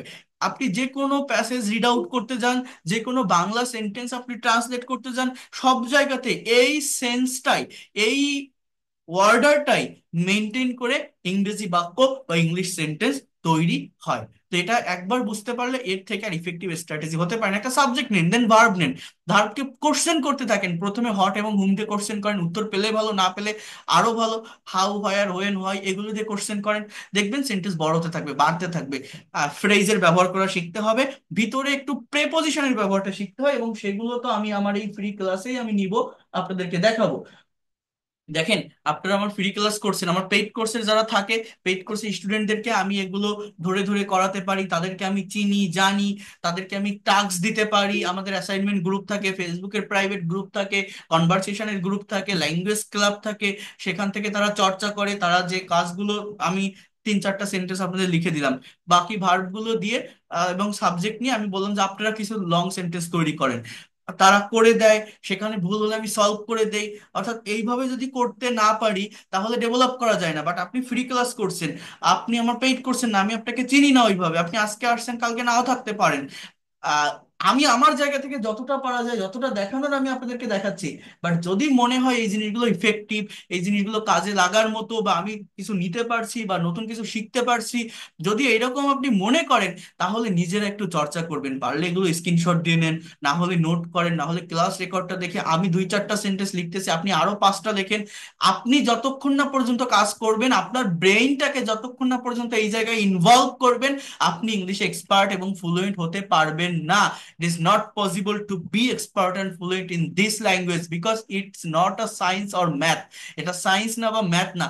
এই ভাষাটা শেখার জন্য রকেট সায়েন্সের প্রয়োজনও হয় না, হাজারটা ক্লাস লাগে না, যে ওই টিচারটা পড়াচ্ছে, দেখতেছি শিখতেছি, আমি হয়তো সব শিখে যাব না। আমি টিচার, আমি আপনাকে একটা গাইডলাইন দিতে পারি, একটা টেকনিক, একটা স্ট্র্যাটেজি দেখাতে পারি, বাট অ্যাকচুয়াল কাজটা আপনার, আপনাকে প্র্যাকটিস করতে হবে। আপনি যতই অশিক্ষিত হন, যতই ইললিটারেট হন, একদম লেখাপড়া জানেন না, তারপরেও ইংরেজি ভাষা পারবেন, ইংলিশে কথা বলতে পারবেন, যদি আপনার দৃঢ় ইচ্ছা থাকে। শুধুমাত্র প্র্যাকটিস করতে হবে। You know that practice makes a man perfect. নিজের ব্রেইন দিয়ে আইডিয়া জেনারেট করতে হবে, নিজেকে একটু different kinds of idea generate করে প্রোভাইড করতে হবে, অর্থাৎ লিখতে হবে অ্যাজ ওয়েল অ্যাজ স্পিকিং করতে হবে। আমি আপনাকে করাবো, আমার কাছে আসেন, আমি অ্যাসিওর করছি আপনাকে আপনি পারবেন। আমরা পারি না শুধুমাত্র কারেক্ট স্ট্র্যাটেজি বুঝি না, কারেক্ট টেকনিক বুঝি না, কারেক্ট ডেস্টিনেশনটা বুঝি না, আমরা বুঝতে পারি না ঠিক যে এই ল্যাঙ্গুয়েজের ভিতর মূলত কি আছে, আমি শুরুটা কোন জায়গা থেকে করব, শেষটা কোথায় হবে, কোন টপিকের সাথে কোন টপিক কানেক্টেড, ঠিক কোন বিষয়গুলো পড়লে আমি দ্রুত এক্সপার্টলি ইংলিশ স্পিকিং করতে পারবো বা রিটেন ইংলিশ এক্সপার্ট হতে পারবো। এটা আমরা জানি না বলেই আমরা বিভিন্ন জায়গা থেকে দেখতে থাকি, শিখতে থাকি, কারেক্ট ওয়ে পাই না, শিখেই যাই, মাস যায়, বছর যায়, তাই না, দিন যেতেই থাকে, আমরাও শিখতে থাকি, নিজের ভিতরে কনফিডেন্টটা পাই না। ওইটা তখনই পাওয়া যায় যখন ল্যাঙ্গুয়েজটাকে আপনি বুঝতে পারেন, অর্থাৎ সিকোয়েন্সটা যখন আপনি বুঝতে পারেন। তাহলে দেখেন, আমি এটা কেটে দেই, আমি যদি এরকম একটা সেন্টেন্স বলি যে হি গেভ, গিভ মানে দেওয়া, এর পাস্ট ফর্ম গেভ, এই দুটো ওয়ার্ডের মানে কি জানেন, সে দিয়েছিল। এই ভার্বটা আমি কেন লিখলাম, এখানে আমি দুটো অবজেক্ট আনতে পারবো। এবার আপনি প্রশ্ন করেন হুম দিয়ে, হুম, হি গেভ হুম, সে কাকে দিয়েছিল, আমি যদি বলি হি গেভ মি, সে আমাকে দিয়েছিল। এবার হোয়াট দিয়ে কোশ্চেন করেন, what, he gave me what, he gave me a rose. এই যে বাক্যটা লিখলাম, এটা কিন্তু আমার একটা কমপ্লিট সেন্টেন্স। এই যে বাক্যটা, এটা আমার একটা কমপ্লিট সেন্টেন্স। কি লিখলাম, হি গেভ মি আ রোজ, বাংলা অর্থ কি, সে আমাকে একটা গোলাপ দিয়েছিল। সাবজেক্ট হি, গেভটা ভার্ব, এই মিটা হচ্ছে আমার ইনডাইরেক্ট বা ব্যক্তিবাচক অবজেক্ট, এবং এই আর রোজ এটা হচ্ছে ডাইরেক্ট বা বস্তুবাচক অবজেক্ট। কথাটা মনোযোগ দিয়ে বোঝেন, গেভটা ভার্ব, মি এবং রোজ দুটোই আমার এখানে অবজেক্ট, এই সেন্টেন্সে দুটো অবজেক্ট আছে, একটা হচ্ছে ব্যক্তিবাচক, একটা হচ্ছে বস্তুবাচক। এইবার দেখেন, আপনি আবার প্রশ্ন করেন যে সে যে আমাকে একটা গোলাপ দিয়েছিল, সে কিভাবে দিয়েছিল, how does he gave me a rose. এখন আমি যদি বলি he gave me a rose very politely, সে আমাকে খুবই ভদ্রতার সাথে একটা গোলাপ দিয়েছিল। কোথায় দিয়েছিল, আমি যদি বলি সে পার্কে আমাকে একটা গোলাপ দিয়েছিল, I can say that at park, at park, সে পার্কে আমাকে খুবই ভদ্রতার সহিত একটা গোলাপ দিয়েছিল। কবে দিয়েছিল, আমি যদি বলি যে গতকাল সন্ধ্যায়, এরকম আমরা লিখতে পারি যে in the evening yesterday, in the evening yesterday, গতকাল সন্ধ্যায় সে পার্কে আমাকে একটা গোলাপ দিয়েছিল। এবার সে কেন দিয়েছিল, রিজনটা কি, আমাকে প্রপোজ করার জন্য, you can say that to propose me or for proposing me. To plus being অথবা ফর প্লাস ভার্বের সঙ্গে আইএনজি আপনি এখানে ব্যবহার করতে পারেন। তো এই ভেরি পলাইটলি শব্দটা কি? এটা হচ্ছে অ্যাডভার্ব অফ ম্যানার। অ্যাট পার্কটা কি? Adverb of place. In the evening yesterday, এই যতটুকু লিখলাম, এই ইয়েস্টারডের আগে কোনো ওয়ান বা অন্য কোনো প্রেপোজিশন বসানোর দরকার নেই, এখানে প্রেপোজিশন বসবে না। জাস্ট এই যেভাবে লিখলাম এইটা এইভাবে আপনারা লিখবেন। এরপর দেখেন টু প্রপোজ মি, আমাকে প্রপোজ করার জন্য। তো এটা হচ্ছে আমার মূলত অ্যাডভার্ব অফ রিজন, হয় হ্যাপেন, কেন ঘটে। সো যেটা আমি বলছি সেটা হচ্ছে এইভাবে অ্যাডভার্বের ব্যবহার করে আপনি যে কোনো শর্ট ইংলিশ সেন্টেন্সকে আপনারা কিন্তু লং সেন্টেন্সে পরিণত করতে পারবেন। ইভেন একটা সেন্টেন্সের ভিতর এক্সট্রা ইনফরমেশন নিয়ে আসতে পারবেন। দেখেন ইংলিশ ল্যাঙ্গুয়েজ, ইংরেজি ভাষা কঠিন না। English is a very straight language, খুবই সহজ, খুবই সরল একটা ভাষা। আমরা নিজেরাই এটাকে কঠিন করে ফেলি, নিজেরা বিভিন্ন ভাবে আমরা। দেখেন আমি কিন্তু আজকে একটা গ্রামেটিক্যাল ক্লাস নিচ্ছি, আমি কিন্তু পার্ট অফ স্পিচ দেখালাম, এবার আমি বলছি কিভাবে সেন্টেন্স বড় করতে হয়। এটা গ্রামার রিলেটেড ক্লাস। রাইটিং এ এক্সপার্ট হতে গেলে গ্রামার ভালোভাবে বুঝতে হয়, বাট এই জিনিসগুলো কি বুঝতে খুব বেশি প্রবলেম হচ্ছে আপনাদের? বিষয়গুলো আপনারা বুঝতে পারছেন, নিতে পারছেন? এই যে সেন্টেন্স গুলো আমি দেখাচ্ছি, এই যে স্ট্র্যাটেজি বা যে টেকনিক গুলোর কথা বলছি, যে how can we make long sentence. মনে হচ্ছে হ্যাঁ, বুঝতে পারছেন? বুঝতে পারছি। তাহলে এগুলো যখন আপনারা বুঝতে পারছেন, আপনি কেন ইংরেজি ভাষা পারবেন না? আমি বারবার বলছি, আমার যে স্টুডেন্টরা থাকে আমি তাদের গ্রামার শেখাই, আমি তাদের স্পোকেন রুলস রেগুলেশন শেখাই, বাট প্র্যাকটিক্যালি সেগুলোকে কিভাবে ইউজ করতে হয় বা ব্যবহার করতে হয় আমি সেটাও বলে দিই। আপনি যে কোনো একটা প্যারাগ্রাফ লিখতে যান, যে কোনো একটা রিপোর্ট লিখতে যান, সাবজেক্ট নেন। প্রতিটা সেন্টেন্স লিখতে গেলে যে কোনো কিছু আপনি বলবেন বা লিখবেন, আপনার অবশ্যই অবশ্যই সাবজেক্ট লাগবে। সাবজেক্টের পরে আপনার ভার্ব বসাতে হবে। এইবার আমরা খুঁজে পাই না ইনফরমেশন, সেটা কিভাবে পাবেন? ওই যে বললাম, ভার্বকে ডাবল ইউএস ওয়ার্ড দ্বারা, হোয়াট, হোয়াই, হোয়েন, হাউ, হুম, এগুলো দ্বারা কোশ্চেন করেন, হোয়ার, সেন্টেন্স বড় হতে থাকবে। এই দেখেন বাংলা সেন্টেন্সকেও কিভাবে ইংলিশে ট্রান্সলেট করা যায়। আমি যদি এই কথাটাও আপনাদেরকে একটু বলি, just try to understand here. যে কোনো মানে বাংলা সেন্টেন্সকে আপনি যদি ইংলিশে কনভার্ট করতে চান, বড় বড় সেন্টেন্সকে এই সেম স্ট্র্যাটেজি ফলো করে করা যায়। যেমন আমি যদি এরকম একটা বাংলা বাক্য লিখি, আমি এটা আগেও দেখিয়েছি আপনাদের, just try to understand here. মনে করেন এরকম একটা বাক্য আমি লিখবো যে সে তার মেয়ের জন্মদিন এর পার্টিতে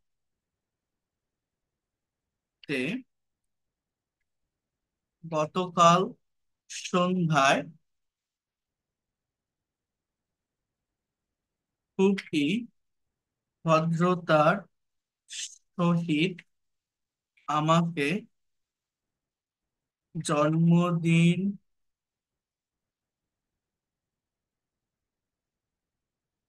জন্মদিনটি উদযাপন করার জন্য নিমন্ত্রণ করেছিল। এই যে বাক্যটা আমি এখানে লিখলাম, এখানে অনেক বড় একটা বাংলা সেন্টেন্স। এই ধরনের সেন্টেন্স দেখলে আমরা অনেকে ঘাবড়ে যাই, আমরা ভয় পাই। আমি ভাবি কি যে কিভাবে এই সেন্টেন্স গুলোকে ইংলিশে লিখবো, কিভাবে এই সেন্টেন্স গুলোকে ইংলিশে ট্রান্সলেট করব, সাবজেক্ট কোনটা, ভার্ব কোনটা, বা কোন ওয়ার্ডের পর কোন ওয়ার্ড বসাবো। দেখেন এই ধরনের সেন্টেন্স গুলোকে ট্রান্সলেট করা কিন্তু অনেক সহজ, অনেক ইজি। আমি যে স্ট্র্যাটেজির কথা বললাম বা যে টেকনিকটা আমি দেখালাম, ওই স্ট্র্যাটেজি বা টেকনিকটা যদি আপনারা ফলো করতে পারেন, এই সমস্ত বড় ইংলিশ বাক্যগুলো বা সেন্টেন্স গুলো কিন্তু আপনারা খুব সহজেই ট্রান্সলেট করতে পারবেন। যেমন এখানে সাবজেক্টটা কি? সাবজেক্টটা হচ্ছে হি, অর্থাৎ সে। এবার আপনি ভার্ব বসাবেন। প্রতিটা বাংলা বাক্যে ভার্ব লাস্টে থাকে, ইংলিশ বাক্যে ভার্ব সাবজেক্টের পরে বসাতে হয়। ইংরেজি ভাষা শেখার আগে এই কথাটা জেনে রাখবেন, ঠিক আছে? এই নিমন্ত্রণ করেছিল, এটা হচ্ছে আমার মূলত ভার্ব, বাংলায় দেখেন লাস্টে আছে, ইংলিশে কোথায় বলবে? সাবজেক্টে। তাহলে এটা এই ভার্বটা দেখে, অর্থাৎ বাংলার ভার্বটা দেখে আমাকে কিন্তু আগে টেন্সটা আইডেন্টিফাই করতে হয়, করেছিল। তাহলে এটা কোন টেন্সের সেন্টেন্স? এটা হচ্ছে পাস্ট ইনডিফিনিট টেন্সের সেন্টেন্স। তাহলে হি ইনভাইট মানে নিমন্ত্রণ করা, এর পাস্ট ফর্ম হচ্ছে ইনভাইটেড। আমরা পাস্ট টেন্স বলতে অনেকে ওয়াজ ওয়ার ডিড এর ব্যবহার করি, বাট অ্যাফার্মেটিভ বা মেইন সেন্টেন্সে কিন্তু এগুলো হয় না। মেইন সেন্টেন্সে হচ্ছে সাবজেক্টের পর ভার্বের পাস্ট ফর্ম, অর্থাৎ প্রিন্সিপাল ভার্ব যেটা থাকে, মেইন ভার্ব যেটা থাকে, তার পাস্ট ফর্ম ইউজ করতে হয়। তাহলে হি ইনভাইটেড মি, সে আমাকে নিমন্ত্রণ করেছিল। এবার কোথায়, কিভাবে, এগুলো আপনি বসান। তাহলে আগে অ্যাডভার্ব অফ ম্যানারটা বসান, how. How did he invite me? তাহলে আমি যদি বলি he invited me very politely, সে খুবই ভদ্রতার সাথে আমাকে নিমন্ত্রণ করেছিল। কোথায় নিমন্ত্রণ করেছিল? তার মেয়ের জন্মদিনের পার্টিতে। তাহলে প্লেসটা কি? যে on his daughters on his daughter's birthday party, BARTHDAY, on his daughter's birthday party। এই হচ্ছে subject, verb, adverb of manner and place. এবার কখন করেছিল? গতকাল সন্ধ্যায়। তাহলে আমি এখানে বলতে পারি যে in the evening yesterday. In the evening yesterday, তাহলে কি লিখলাম? He invited me very politely on his daughter's birthday party in the evening yesterday. এবার সে কেন আপনাকে নিমন্ত্রণ করেছিল? জন্মদিনটি উদযাপন করার জন্য। দেখেন রিজনটা কি, এটাকে বলা হয় অ্যাডভার্ব অফ রিজন। ওয়াই দ্বারা কোশ্চেন করতে হবে, সেটা হচ্ছে টু সেলিব্রেট, CELEBRATE, অথবা আপনি বলতে পারেন যে for celebrating this birthday party, BIRTHDAY, birthday party, অর্থাৎ জন্মদিনটি উদযাপন করার জন্য কি সে আমাকে নিমন্ত্রণ করেছিল। তাহলে এই যে বড় একটা বাংলা সেন্টেন্স, এরকম যে কোনো নিউজ আর্টিকেল রিলেটেড সেন্টেন্স গুলো আপনি যখন ইংলিশে ট্রান্সলেট করতে চাইবেন, আমি এইখানে যে স্ট্র্যাটেজির কথা বললাম, এইখানে যে ফাংশনটা দেখালাম, জাস্ট এই ওয়েটা ফলো করে যদি ট্রান্সলেট করেন, তাহলে সঠিকভাবে গ্রামার কারেক্ট রেখে আপনারা ইংলিশের সেন্টেন্স বা বাক্য ট্রান্সলেট করতে সক্ষম হবেন। তাহলে এই মিটা হচ্ছে আমার অবজেক্ট, হুম দিয়ে প্রশ্ন করলে এটা পাওয়া যায়, অর্থাৎ এখানে ডাইরেক্ট অবজেক্ট নেই, এখানে ইনডাইরেক্ট অবজেক্ট আছে। ভেরি পলাইটলি, এটা হচ্ছে আমার adverb of manner. On his daughter's birthday party, এটা হচ্ছে আমার adverb of place. In the evening yesterday, এটা হচ্ছে adverb of time. To celebrate this birthday party, এটা হচ্ছে অ্যাডভার্ব অফ রিজন। তো এইভাবে অ্যাডভার্বের ব্যবহার করে যে কোনো বাংলা সেন্টেন্সকেও ইংলিশে ট্রান্সলেট করা যায়। আমি আপনাদের দুইটা সেন্টেন্স দিব, আপনারা নিজেরা একটু সেটা ট্রান্সলেট করার চেষ্টা করবেন, এটা আমি আপনাদেরকে দিতে চাই। ঠিক আছে? বারবার বলছি, কাজটা আপনাকে করতে হবে, কারণ এটা একটা ভাষা। ভাষা শিখতে গেলে নিজের কাজ করতে হয়। আমি এই যে ক্লাস নিচ্ছি, হাজারটা ক্লাস দেখে কোনো লাভ হয় না। আমার পেইড কোর্সের প্রতিটা স্টুডেন্টকে আমি প্রচুর কাজ করাই, এবং এই কাজ না করলে আপনি কখনোই, আপনি সেই সময় কিন্তু এখানে দিচ্ছেন, ইংরেজি শিখতে চাচ্ছেন, বাট আনইনটেনশনালি বিভিন্ন জায়গা থেকে শিখতে থাকলে কখনোই প্রফেশনালি ডেভেলপ করা সম্ভব হয় না। আমি কিন্তু এখানে দেখেন কতটা লং টাইম ধরে ক্লাস নিচ্ছি, এই প্রায় 2 ঘন্টা হতে যাচ্ছে। লং টাইম ধরেই ক্লাস নিচ্ছি, সবকিছু শেখাচ্ছি, দেখাচ্ছি, আপনারা শিখতেও পারছেন। বাট এই শেখাটা শিখে বসে থাকতে হবে যদি আপনি নিজে কাজ না করতে পারেন। তো এই জন্য বলছি, আমি রিকোয়েস্ট করবো এতটুকু, নিজেরা একটু করবেন এগুলো, কারণ আপনারা তো সবাই আর আমার পেইড কোর্সে আসবেন না।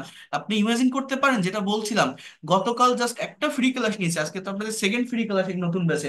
গতকালকের একটা ফ্রি ক্লাসের পরে আমার এই কোর্সে আজকে সারাদিনে 18 জন স্টুডেন্ট ভর্তি হয়েছে। একটা মানুষের প্রতি কতটা বিশ্বাস, ভরসা বা ভালোবাসা থাকলে একটা ক্লাস দেখেই সে পেইড কোর্সে টাকা দিয়ে ভর্তি হয়, কনফার্ম করে, সেটা আপনি ইমাজিন করে দেখেন। তো এই জন্য আমি এই পেইড কোর্সের কথা আমি পার্সোনালি বা কাউকে ওইভাবেও বলি না যে আপনি ভর্তি হন ভর্তি হন, কারণ আমার ক্লাস যারা দেখে, যারা যারা আমার ক্লাস একবার যারা করে, তারা জানে আমি কিভাবে বোঝাই, কতটা ডিটেলসে বোঝাই, কতটা প্র্যাকটিক্যালি সবকিছু বোঝাই। আমার পেইড কোর্সের জন্য এমনিতেই স্টুডেন্ট চলে আসে। ইভেন এর আগের ব্যাচে ক্লাস করে গেছে, তারা আগের ব্যাচে পেইড কোর্সে ভর্তি হতে পারেনি, সিট পায়নি, বা বিভিন্ন প্রবলেমের কারণে ভর্তি হতে পারেনি, এই ব্যাচে ভর্তি হতে চাই, সেই সময়ের জন্য তারা অপেক্ষা করছে।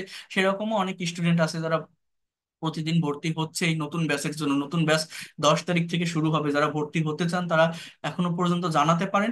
এখানে পেইড কোর্সের পার্থক্যটা কি, সে আমি একটু ওয়েট করেন, আমি দুইটা সেন্টেন্স আপনাদেরকে আমি দিচ্ছি, আমি দেখাচ্ছি। এই দুইটা সেন্টেন্স আপনাদেরকে নিজেরা একটু করার চেষ্টা করবেন। এই যে ওয়েটা দেখালাম, এই ওয়েটা ফলো করে নিজেরা একটু করার চেষ্টা করবেন, ঠিক আছে? তো যেটা আমি বলছিলাম আপনাদের, সেটা হচ্ছে যে পেইড কোর্সের যে জায়গাটা, সেটা এখানে ফ্রি ক্লাসের সাথে সেটা পার্থক্য হচ্ছে, ফ্রি ক্লাসে 26টার মতো ক্লাস আছে, বাট এটা তো ওই রকম রেসপন্সিবিলিটি বা ধারাবাহিকতা মেনটেন করে আমি নিতে পারবো না, বা সম্ভব হয়ে ওঠে না সব সময়, সময় স্বল্পতার কারণে। আপনারা জানেন আমি একটা পার্মানেন্ট জবের ভিতরে আছি, আমি বলছি অলরেডি, আমি আমার অফলাইনের কোনো কোর্স নেই, বা সারাদিন আমি এইটা নিয়ে পড়ে থাকি না। আমি আমার রাতের বেলায় আমার ফ্রি টাইম বা লেজার টাইমে আমি এই ভাষাটা শিখিয়ে থাকি। আমি, আমার হাজার হাজার লাখ লাখ সাবস্ক্রাইবার নেই, আমি এইখানে যদি পুরোটা টাইম দিতে পারতাম বা সবকিছু ওইভাবে কন্টেন্ট ক্রিয়েট করতে পারতাম বা ওইভাবে বিজ্ঞাপন দিতে পারতাম, তাহলে হয়তো আমি এখানে অনেক কিছু করতে পারতাম। বাট আমি অন্য একটা প্রফেশনের ভিতরে থাকার কারণে আমার মেইনলি এখানে আমি আমার এই ফ্রি টাইম বা লেজার টাইমটাকে আমি দিচ্ছি, এবং আপনাদের এই ক্লাসগুলো আমি এই জায়গাটাতে নেওয়ার চেষ্টা করছি। কিন্তু আমি এতটুকু বলতে পারি, আমি যাদেরকে শেখাই, যাদেরকে পড়াই, তাদের আমি এক্সপার্ট এবং ফ্লুয়েন্ট করে বের করি, যদি সে আমার সাথে লাস্ট পর্যন্ত থাকে।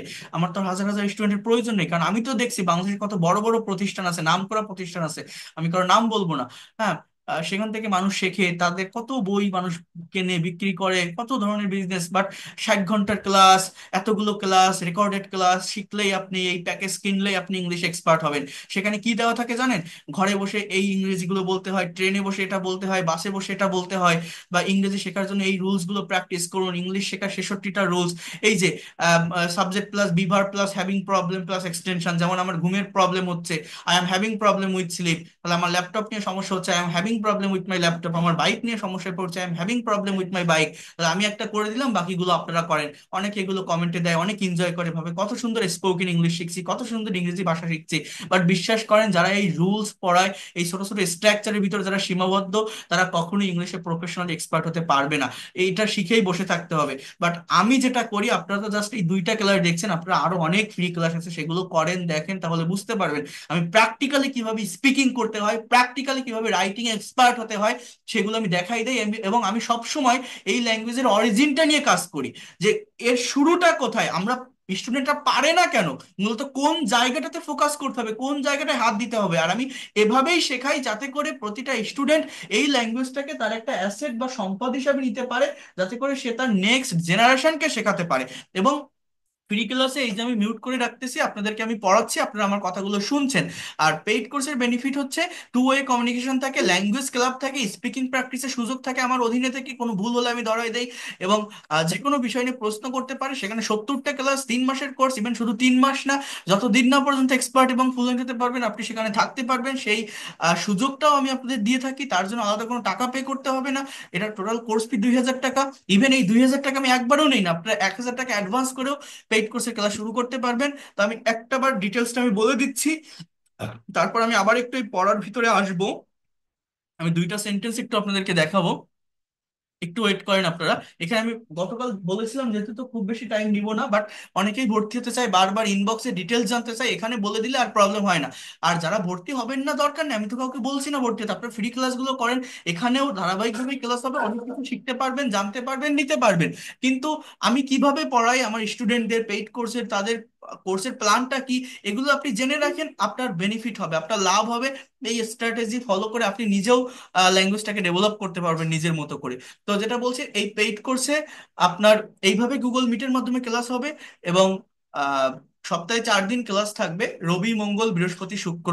এবং ক্লাস টাইম হচ্ছে রাত 10টা থেকে 11টা। নতুন যে ব্যাচ, আমার ব্যাচগুলো সবসময় রাতেই হয়ে থাকে, যাতে করে স্টুডেন্ট, জব হোল্ডার বা চাকরিজীবী যারা আহ, দিনের বেলায় বিজি লাইফ লিড করেন, বিভিন্ন প্রফেশনে আছেন, রাতে ফ্রি টাইমে যাতে তারা ক্লাসটা করতে পারে। 3 মাসের কোর্স, আমি আবারও বলছি, রেগুলারিটি মেনটেন করলে 3 মাসের ভিতরে এক্সপার্ট হতে পারবেন। যদি এর থেকে বেশি সময় লাগে, ভর্তি হয়ে ক্লাস মিস করেন, পড়তে না পারেন, পরবর্তীতে নতুন যে কোনো ব্যাচে পড়তে চাইলে সেটাও আপনি পড়তে পারবেন, তার জন্য আলাদা কোনো কোর্স ফি আপনাকে পে করতে হবে না।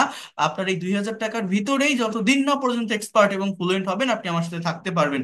কোর্সটা যে কোনো বয়সের যে কেউ করতে পারবে, সেইভাবেই ডিজাইন করা। আমাদের মেইন পারপাস, মেইন টার্গেট হচ্ছে স্পোকেন ইংলিশ। ইভেন যারা আইএলটিএস এর প্রিপারেশন নিচ্ছেন, তাদের জন্য এই কোর্সটা সব থেকে ইফেক্টিভ একটা কোর্স হবে। আমি এতটুকু বলতে পারি, এই কোর্স থেকে আপনি ডিরেক্টলি আইএলটিএস এর এক্সামে বসতে পারবেন।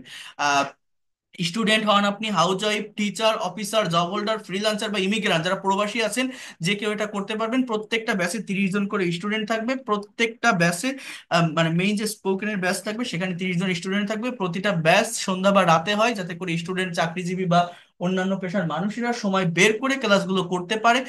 এই রাত 10টাতেই আমাদের এই নতুন ব্যাচটা শুরু হবে, আগামী 10 তারিখ থেকে। আজকে তো 4 তারিখ, 10 তারিখ থেকে। এবং ক্লাসগুলো এইভাবেই ওয়ার্ড বা পাওয়ার পয়েন্ট স্লাইডের মাধ্যমে নিয়ে থাকি আমি। ক্লাস শেষে যারা পেইড কোর্সে আসবেন, তারাও প্রিমিয়াম ক্লাসের রেকর্ড এবং পিডিএফ ফাইল প্রতিটা ক্লাস শেষে পেয়ে যাবেন। অর্থাৎ যদি কেউ কোনো ক্লাস মিস করেন, পরবর্তীতে আবার দেখে নিতে পারবেন। ইভেন যারা ফ্রি ক্লাসে আছেন, আপনাদেরও আমি মানে recorded class, PDF file provide করতেছি। এবং এই কোর্সটা যারা একদমই দুর্বল তারাও করতে পারবেন। আপনারা জানেন আমি কিভাবে বুঝাই, কতটা ডিটেলসে সবকিছু শিখাই। তো একদম বেসিক থেকে শুরু করে অ্যাডভান্স লেভেলের প্রত্যেকটা টপিক আমি এখানে পড়াবো। শুধু স্পোকেন নয়, একজন স্টুডেন্ট যাতে পুরো ইংরেজি ভাষাটা নিজের আয়ত্তে আনতে পারে, সেভাবে এই কোর্সের প্ল্যানগুলো সাজানো। আমি কিন্তু ইংলিশের উপর একটা কোর্স করে আপনাদের পড়াচ্ছি না, যে অন্য কোনো সাবজেক্ট থেকে পড়াশোনা করছি ইংলিশের উপর করছি না। আমার main subject, honours, masters, main মানে গ্রাজুয়েশনটা ইংলিশেই আমি করছি। তো কথাটা এই জন্য বলছি, এমন কোনো বিষয় বাকি রাখবো না যেটা আপনি জানতে বা বুঝতে অক্ষম হবেন। প্রত্যেকটা বিষয় সম্পর্কে আমি ধারণা দিব, কনসেপ্ট দিব, এবং অনেক ভালোভাবে প্র্যাকটিক্যালি ল্যাঙ্গুয়েজটাকে আপনারা গ্যাদার করতে পারবেন। এবং এই কোর্সের টোটাল 70টা ক্লাস আপনি পাবেন। এটা হিউজ ক্লাস, এতগুলো ক্লাসের দরকার হয় না। 30 35 40টা ক্লাস যদি ভালোভাবে করতে পারেন আপনি দ্রুত কথা বলতে পারবেন, বাট এতগুলো ক্লাস আমি রাখছি আপনার ফ্লুয়েন্সি ডেভেলপমেন্টের জন্য। অর্থাৎ এখানে কোর্সের প্ল্যানটা যদি আমি একটু আপনাদেরকে বলি, মেইনলি হচ্ছে প্রথম 10টা ক্লাস থাকবে বেসিক গ্রামারের উপর। এখানে পরপর সাজানো থাকবে ক্লাসগুলো, ধারাবাহিকভাবে আপনারা করতে পারবেন। অর্থাৎ কম্পালসারি কিছু গ্রামাটিক্যাল টপিক যেটা আমি আমার মতো করে পড়াবো, যেমন এই যে আজকে যে ক্লাসটা নিলাম গ্রামারের একটা ক্লাস, বাট বুঝে থাকেন এটা কতটা ইন্টারেক্টিভ হলো। তো আমার মতো করে আমি পড়াবো, এটা বইয়ের ভাষার কোনো গ্রামার না। আর বেসিক গ্রামার যদি আপনি ভালোভাবে না করেন, না বুঝতে পারেন, আপনি বিভিন্ন জায়গায় কনফিউশন ফেস করবেন। যখনই নিজের মতো করে একটা সেন্টেন্স লিখতে যাবেন বা বলতে যাবেন, প্রবলেম ফেস করবেন, কনফিউশন ফেস করবেন যে আমি এরকম একটা সেন্টেন্স লিখতেছি, এটা ঠিক হচ্ছে না ভুল হচ্ছে। But if you have some clear concept about compulsory grammar, you will be able to write any kinds of CV, report, paragraph, blog without confusion, or undoubtedly you will be able to, that keep presentation in front of your teachers. You will be able to face any kinds of viva in front of your officers, boss, or teachers if you have clear concept about some grammatical item. এর সঙ্গে আপনার যে creative পাওয়ারটা এটা কিন্তু বাড়ে, নিজের মতো করে যে কোনো কিছু লিখতে বা বলতে পারবেন কনফিডেন্টলি। তো এই জন্য এই বেসিক গ্রামারের উপর কিছু ক্লাস আমি নিব, এরপরেই স্পোকেনের উপর 30টা ক্লাস আমি নিব। অর্থাৎ ইংলিশে কথা বলার জন্য যা কিছু লাগবে, whatever you think in Bengali, you will be able to speak in English. তার জন্য যা কিছু দরকার সেগুলো এখান থেকে আমি বুঝাবো। অর্থাৎ এই যে tense, modal, semi modal, passive, যাবতীয় যা কিছু আছে সেগুলো এই জায়গাটা থেকে আপনারা ডেভেলপ করতে পারবেন। এই স্পোকেনের জায়গাটা কভার করার পর আরো অ্যাডভান্স হওয়ার জন্য, আরো ডেভেলপ করার জন্য, যারা অ্যাডমিশন টেস্ট, বিসিএস, ব্যাংক জবের প্রিপারেশন নিচ্ছেন, যারা ইমেল রাইটিং, যারা কর্পোরেট অফিসে জব করেন, যারা হাউস ওয়াইফ আছেন, যারা ফ্রিল্যান্সার আছেন, যারা প্রবাসী আছেন, যারা রাইটিং এ দুর্বল, রাইটিংটা যাদের দরকার, এই রাইটিং এর জন্য 40 থেকে 50 নাম্বার 10টা মাস্টার্স ক্লাস আছে ফ্রি অ্যান্ড রাইটিং এর। এবং এই রাইটিং ক্লাস, এই ফ্রি ক্লাসের ভিতরে আমার ফিফথ ক্লাসটা রাইটিং এর উপর একটা ক্লাস আছে, দেখলে বুঝতে পারবেন যে এটা কতটা ইফেক্টিভ হয়। তো এই 10টা মাস্টার্স রাইটিং ক্লাস করলে রাইটিং এর জায়গাটা নিয়ে আর কোনো প্রবলেম হবে না, অনেক ভালোভাবে এটা কভার করতে পারবেন।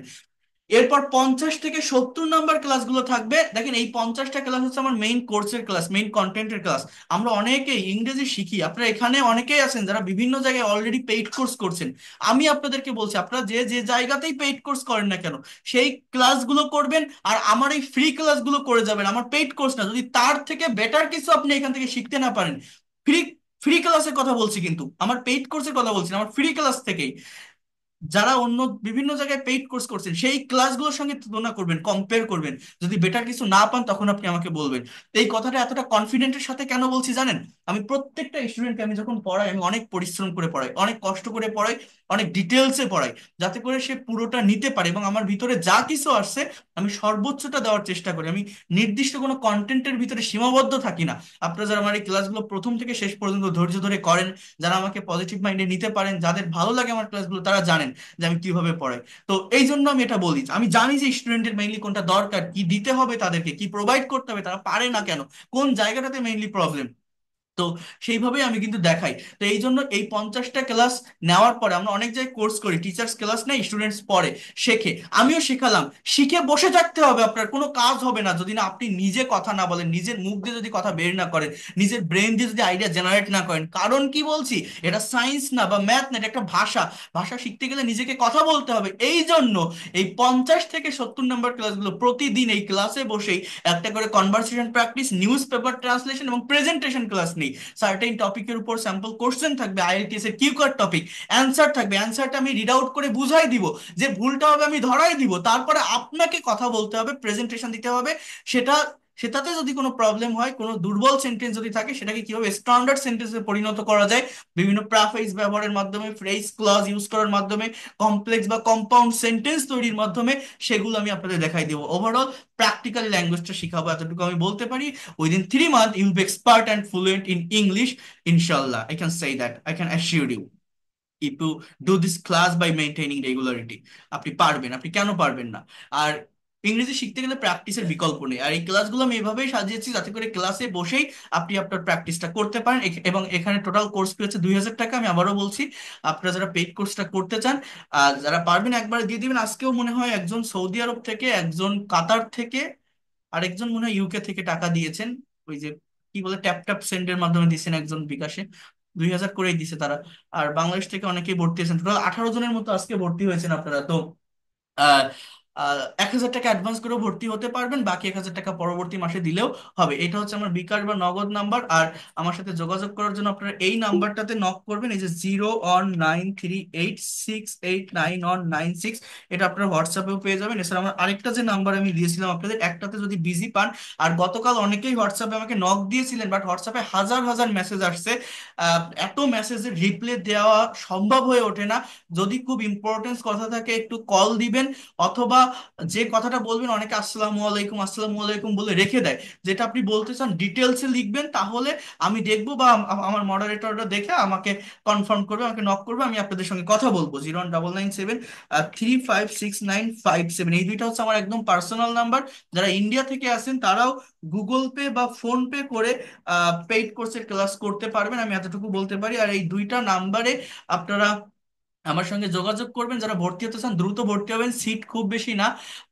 আপনার 10 তারিখ থেকে, অর্থাৎ আগামী বৃহস্পতিবার থেকে পেইড কোর্সের ক্লাস শুরু হবে। এর ভিতরে আপনারা ভর্তি হওয়ার চেষ্টা করবেন, তাহলে একদম প্রথম থেকে ধারাবাহিকভাবে ক্লাস করতে পারবেন। আবারও বলছি, যদি মনে করেন আমি এই ল্যাঙ্গুয়েজটা ধারাবাহিকভাবে শিখতে চাই, একটা মেন্টরের অধীনে থেকে শিখতে চাই, আমি ইংলিশে প্রফেশনাল এবং এক্সপার্ট হতে চাই, এই ল্যাঙ্গুয়েজটাকে নিজের একটা অ্যাসেট বা সম্পদ হিসাবে নিতে চাই, আমার দ্রুত দরকার এই ল্যাঙ্গুয়েজটা প্রফেশনাল লাইফে, আর এই লোকটা পড়াতে পারে, বোঝাতে পারে, টেকনিক ভালো, হয়তো আমি শিখতে পারবো, তারা কোর্সটা করতে পারেন। আমি এতটুকু বলতে পারি, আপনি ব্যর্থ হবেন না, খুব কম সময়ের ভিতর আপনি ল্যাঙ্গুয়েজটাকে ডেভেলপ করতে পারবেন, এতটুকু আমি আপনাকে বলতে পারি। এবং আমি সবকিছুই প্র্যাকটিক্যালি আপনাদের শেখাবো, spoken English, basic grammar, free hand writing, সবই আপনার এই জায়গাটা থেকে কাভার হবে।